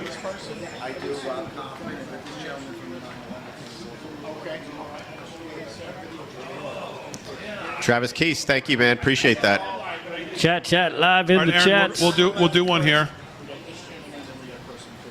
Okay, great. So we'll do the interview, then we'll do Kit Kat. you guys do the games, then Commander I'll do Paul, Mike. then we'll go Paul for news. The real Bruce Lee in the Twix chat. That's amazing what Kevin came up with there, man. It just comes to the heart of the matter. Good versus evil going on in this world. You know, he brought up a subject that I've been like on the side when I get a chance looking into. Here, Cat SB. This crazy. Libtard. Look, what are you doing? Oliver's mom. In the Trying to get your attention. YouTube. In the YouTubes. I can hear you. They got you in the YouTubes. I can hear you. Anna Wilson, Jeff Koenig, David Wiles. Oh, I know my ears in. Becky Snyder. All those people better in put the, your ears in, man. the YouTube chat. They're all talking about you. Whoa. And what'd you say about Paul? Hang on a second. Ethel Tatilli. Wait, say Ethel that again? Tatilli. About Paul? Paul? I have a well story. Paul? Well, look who got busted at the DOJ. Panama Tom. A story we're not going to have time to get to. Democrat from Santa Cruz busted $38 million embezzlement scheme. The treasurer in Santa Cruz busted. Wow. But guess what? She got 10 years. They've only recovered $5 million so far. Probably only going to get 12. So she's sitting on 26 secret million gone. Possibly. And she's going yeah. to do 5 years in a country club, a female country club prison. And where is that? Would you do? That's would you do in, 5 that's years in Arizona, for $28 right? million in a country club? Of course.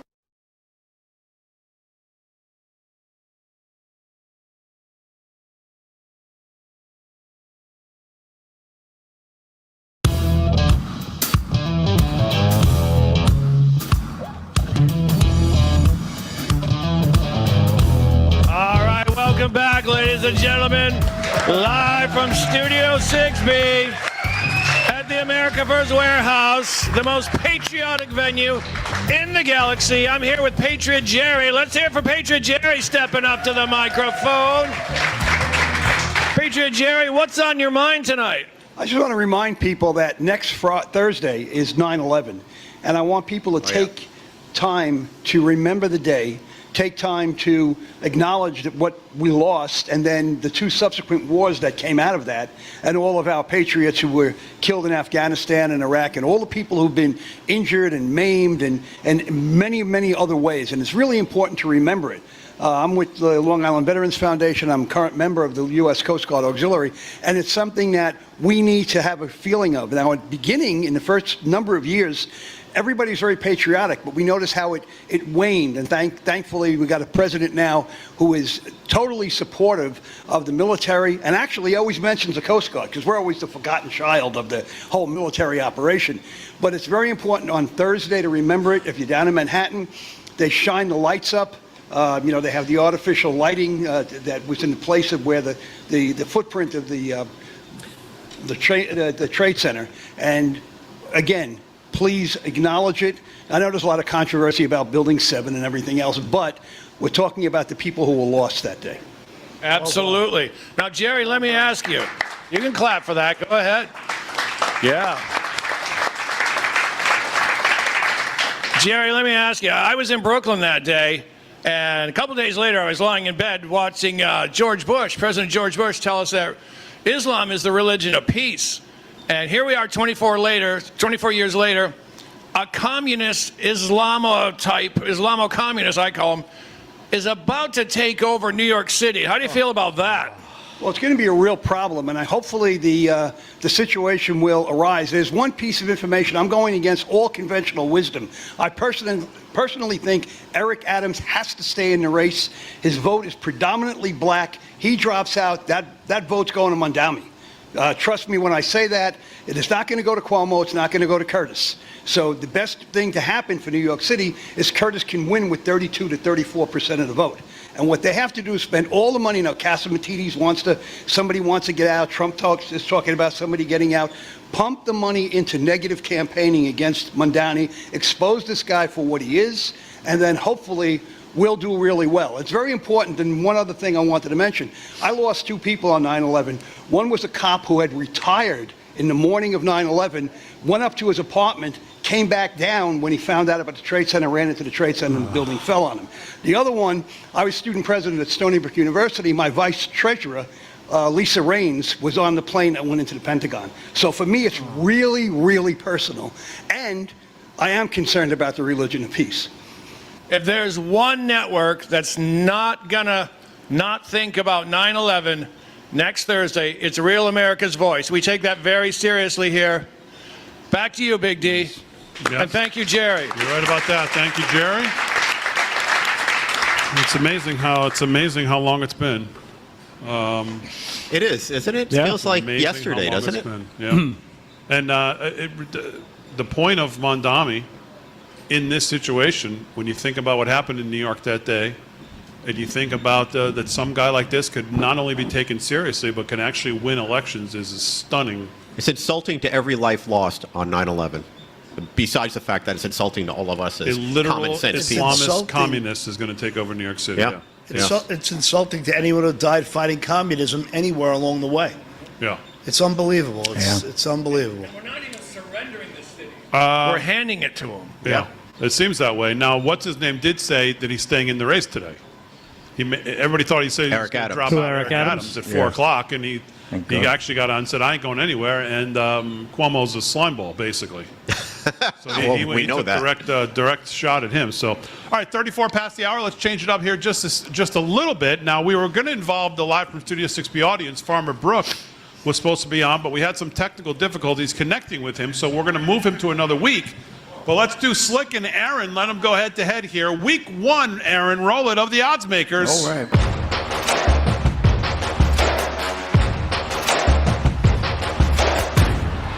All right, here we go. Week 1. Slick is already up 1-0 over Aaron.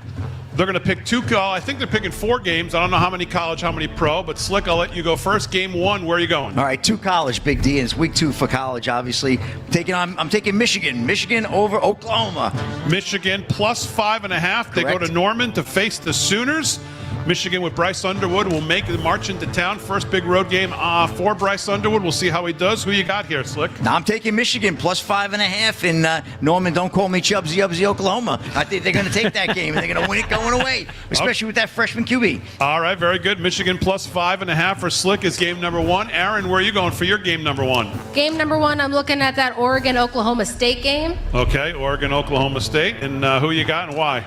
I got Oregon here. I think the line is 27.5. Okay. They're going to win by. Oklahoma State's running with their 2 freshman quarterbacks. They were pretty underwhelming in the season opener, and they're also without Allie Gordon, who's on the Dolphins now. He was a very key player for them the past 2 years, so I'm not really sure how well Oklahoma State's going to play here. I think Oregon's going to blow them out. All right, Oregon minus 28.5 at home. Blowout, says Aaron, over Oklahoma State coming to town.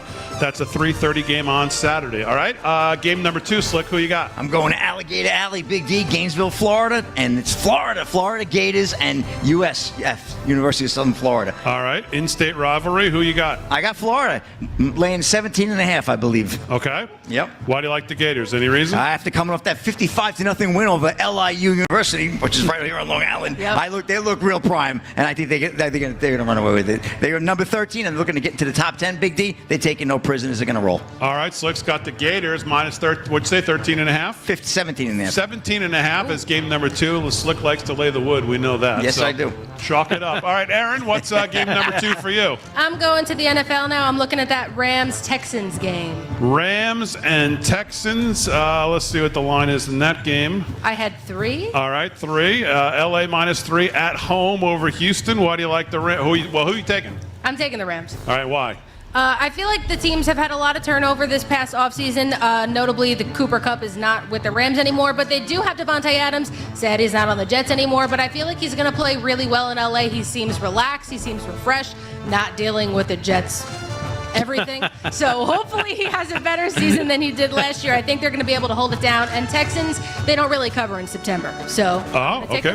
Very good. Okay, 4:25 game on Sunday. Aaron's going to go with LA -3 over Houston. Slick, game number 3. Where are you going? Well, speaking of sad, two things that are synonymous. The Jets and sad. We're going to the Meadowlands. East Rutherford, Big D. Steelers are coming to town. Old Aaron Rodgers. Steelers come to town -2.5, and it has stayed a pretty solid 2.5.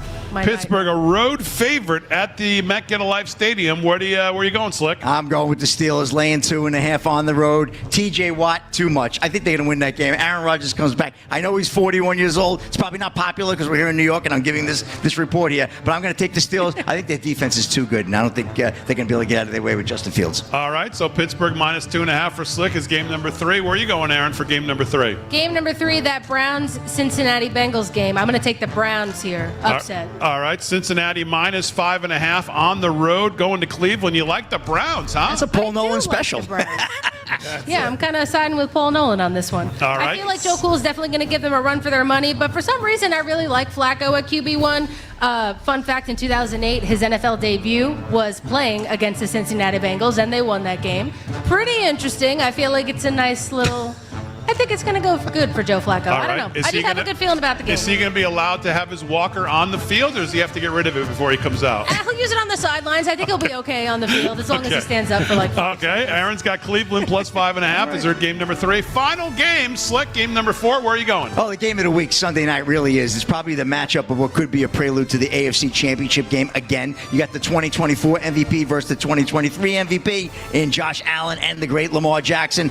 I like the Ravens here on the road. I like them. I lay them 1.5, and at the Highmark Stadium, I think they're going to go in and they're going to upset Josh Allen and the Bills. Okay, so Slick's got Baltimore, the Ravens on the road. A lot of road favorites, -1.5 over Buffalo. That one looks like a very interesting line, how Buffalo could be an underdog in week 1 at home. So, interesting pick there. Aaron, what do you have in game 4? I'm going with Slick on this one. I'm also going to take the Ravens here, the -1 over the Bills. I really feel like there's no reason that the Ravens shouldn't win this game. They are the best two-way team in football right now, and I feel like the Bills still have a lot of work to do going into week 1. Tyler Bass is also limited with his injuries.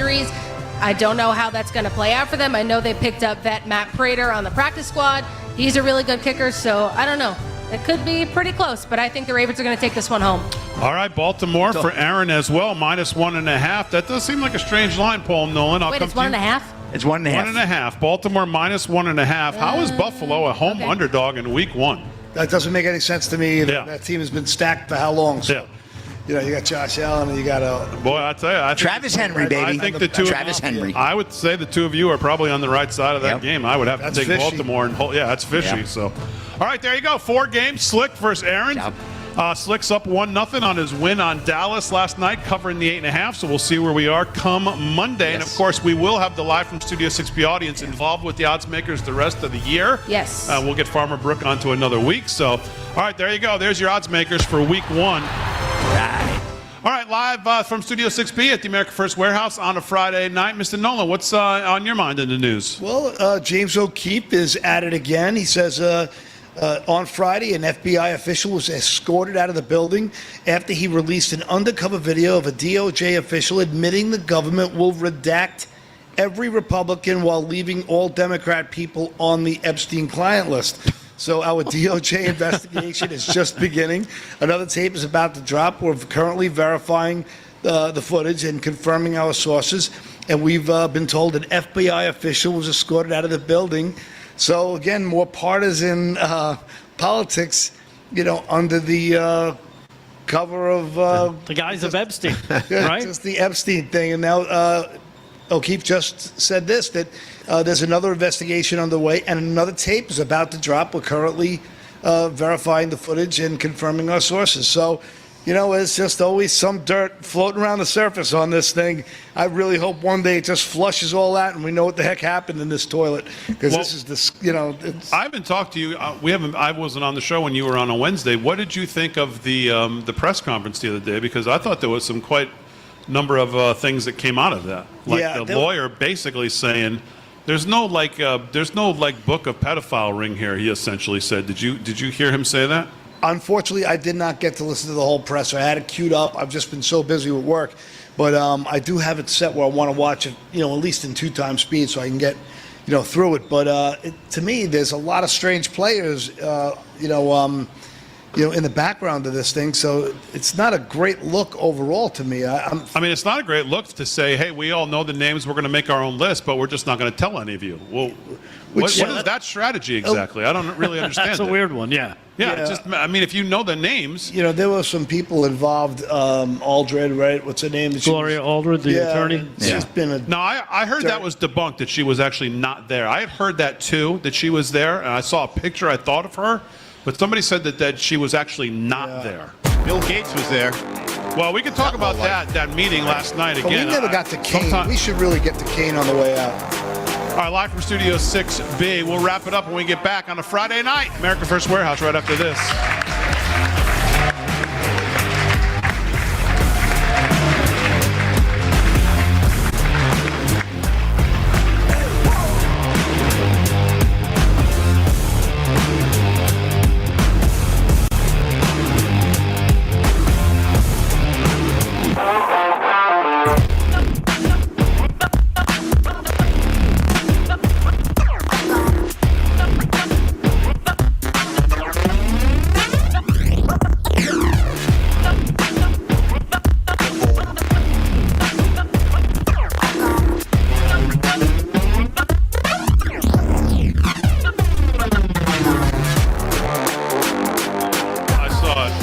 Bayshore, right? Yes. Stop. Oh my God, Woody, how much do you eat in one night? Pretzels are the size of a house.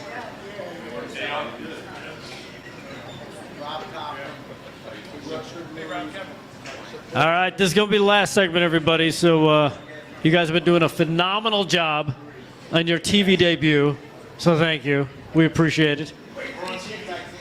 Aaron, did you make note of all the games so I can post them on socials? We don't put him on TV. Look at him. He's wearing shorts. I have the note. What kind of animal are you? Okay. Yeah. Yeah, send me yours and Slick text me yours so I can post it. Oh, man. Nobody's talking about Bill Gates. Like, I know. Bill Gates, you know? Yeah. Seems like a real sleazebag, Bill Gates, doesn't he? About it. A real lowlife. He is. How does he end up sitting next to Melania last night? Who put that dinner together? How did that happen? That's what did they say? Hey, let's have a dinner for every person who tried to tear us down and sabotage us? Yeah. What is that? I'm not understanding the Bill Gates thing, but I have a theory. believe in Trump, Especially so a there's guy a reason, but I don't get it. He's all over the Epstein list. What is he got him leveraged now? I have a theory. I mean, who knows? His wife dumped him over the Epstein. Don't What's worry, your Paul. theory? Paul, I have a theory. We'll get to it because we're not going to have time by to the talk way, about it. what What's a the theory? tiny little. Oh, we're not? Oh, okay. No. Not if we're going to do Kane. You want to do that instead of Kane? No, we can do both. I don't care. I think it's a case of keep your friends close and your enemies closer. Yeah. So I'd agree with that. Yeah, I agree. Pull them all in close. And I think that's and a he's Trump got a ton play, of though. power, and he's like on his turf. Yeah, you're going to play Trump ball plays for that. my team now. Yeah. Yeah. We don't like what you did over there. You're going to undo Here's the what you crap can you've do for done. me. Right. Is what you're going to do for us. Transactional Trump. Yep. That's why I say I got to trust what he's going to do, and even though sometimes it doesn't look good, like Bill Gates sitting next to Melania at a dinner. I think you guys give him too much credit. You didn't hear him today. Did you hear him today in the Oval Office? A little bit. Swooning on about Gates and all of them? Yeah, he says it about everybody. Oh, they're great. Great. I don't know. I mean, how do you do it on a day that Kennedy's there taking hell from all these about vaccines?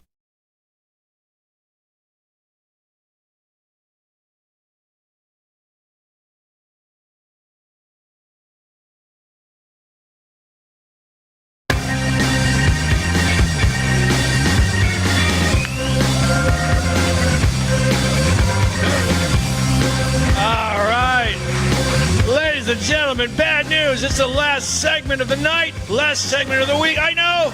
That's where you're supposed to go, I know. But we're going to end it with a very patriotic man, Patriot Rob. Here, let's hear it for Patriot Rob. Fight. Now, Rob, you know someone that is very close to Joe the Box and very close to the America First Warehouse. Why don't you tell everybody who that is? Rudy Giuliani. Yeah. Now, I'm sure most of you folks know Rudy had a bad car crash. You know Rudy. How's he doing? He's doing well. I was there for the week leading up to it, and I had gotten home, heard the news. Somebody called me and said, "Did you hear the news?" And I did. And I was panic-stricken. But the long and short of it is, Rudy is fine. One thing that people should know about Rudy Giuliani, he is durable. He's a durable man. I mean, he is not no little weakling. He is durable, you know. He takes a licking and keeps on ticking.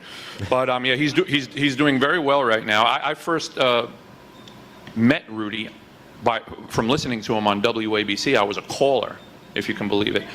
And he mentioned tongue-in-cheek that I should come work for him once. So I took him a little bit seriously. And I wound up creating a great friendship with him. He's an incredible guy. I mean, if you think about it, this country, everybody in this room is a patriot, right?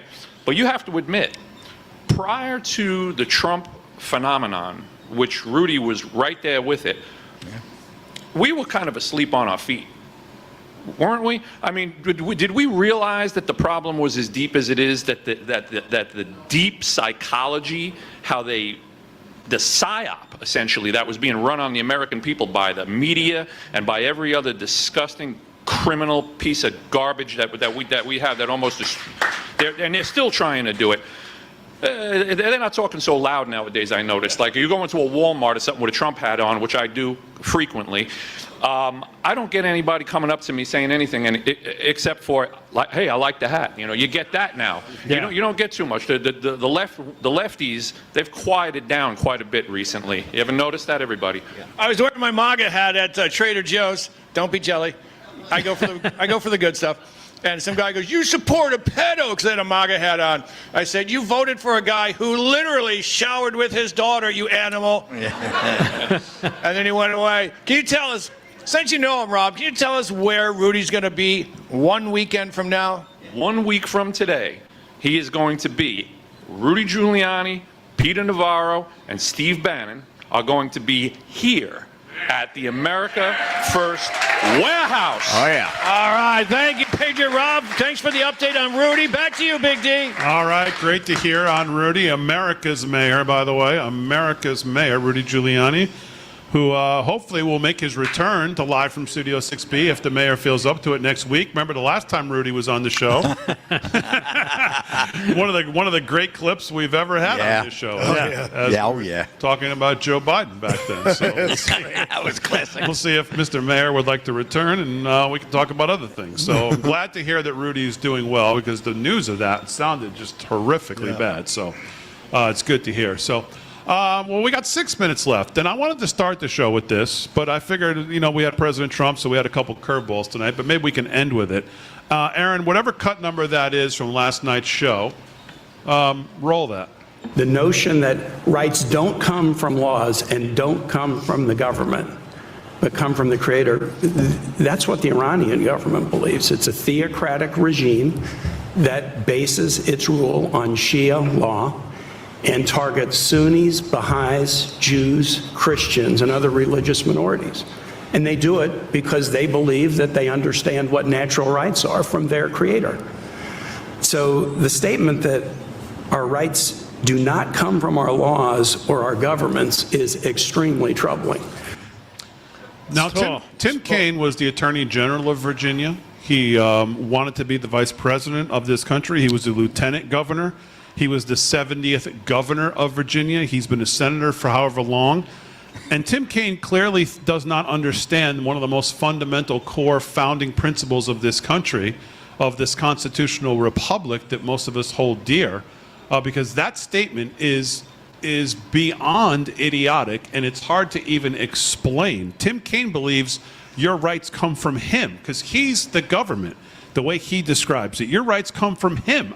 Vin, I cannot think of a more direct and disrespectful, un-American statement as that is.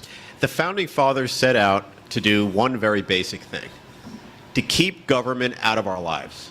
To have a process where people had their freedom of choice, their free speech, all these things where government did not have these types of controls, that they were setting the standards to how we lived. That's exactly how they framed the Constitution. That's how they framed this country, which has been partially hijacked by the left. And then when he brings faith into it, of course, he brings the wrong one. You know, the faith that we all have and the belief in God and the Creator and all those things are the basis of us having rights, to be free, to have lives, to care about each other and not be beholden to some other person's rules or some king's rules or some dictator's rules. I mean, he couldn't be more off base. But he's an example of the entire left. This is how they think. I didn't hear anybody push back on this guy, you know, when he said that.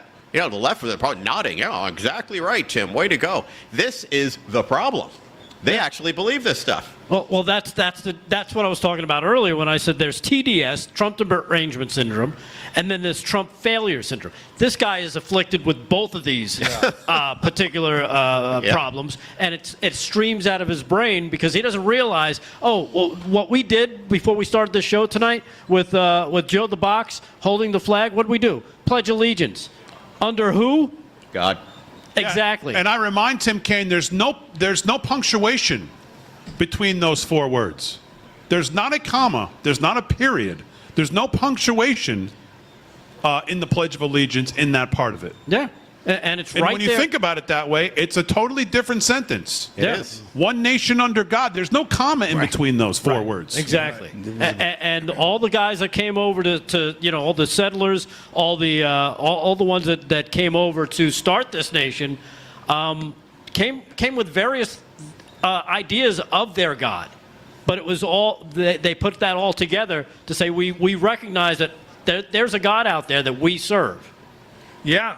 And you know what? A couple years ago, as we were watching it, I remember this. A couple years ago, Tim Kaine's wife came out and said that the Declaration of Independence and the Constitution are fundamentally enshrined in slavery to protect white property-owning men and blah, blah, blah. And then I thought, you know what? That reminds me of the 45 goals of communism, number 29, discredit the American Constitution by calling it inadequate, old-fashioned, out of step, and a hindrance to cooperation between nations. These pinkos are just following their own rule book.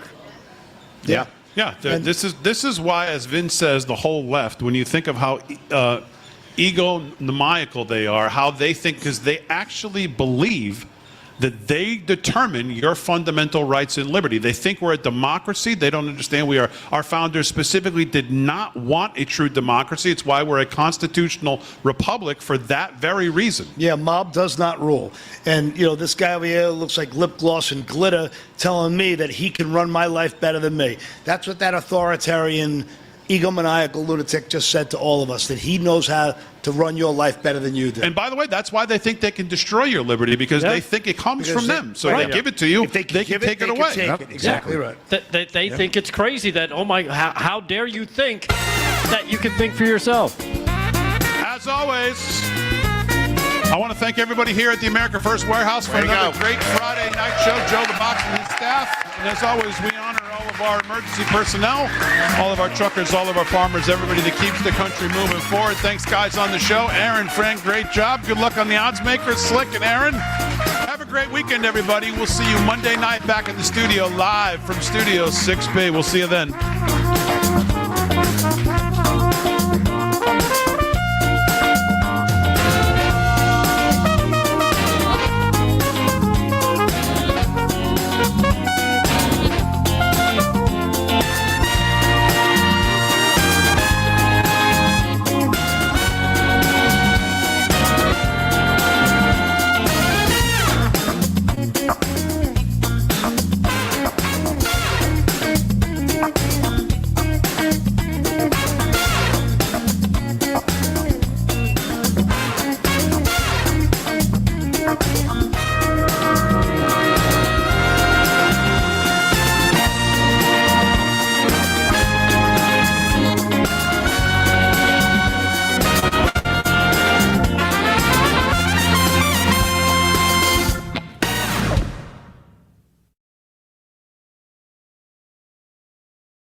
Honestly, I had no idea. Yeah, that's a whole lot of scrubbing. So that's definitely one of the reasons people call. And you'll love that the new bath or shower just rinses clean and resists mold and mildew. Now, another big reason people call is they've been feeling uneasy stepping over that tub to take a shower. And we're here to help with a safer, more stylish shower that you'll love and is custom designed for you. Every time I stepped over my old bathtub, I worried I might fall. I don't have those fears anymore. Jacuzzi Bath Remodel gave me a gorgeous shower that's safe too. It was done in the same day. We did not have to wait.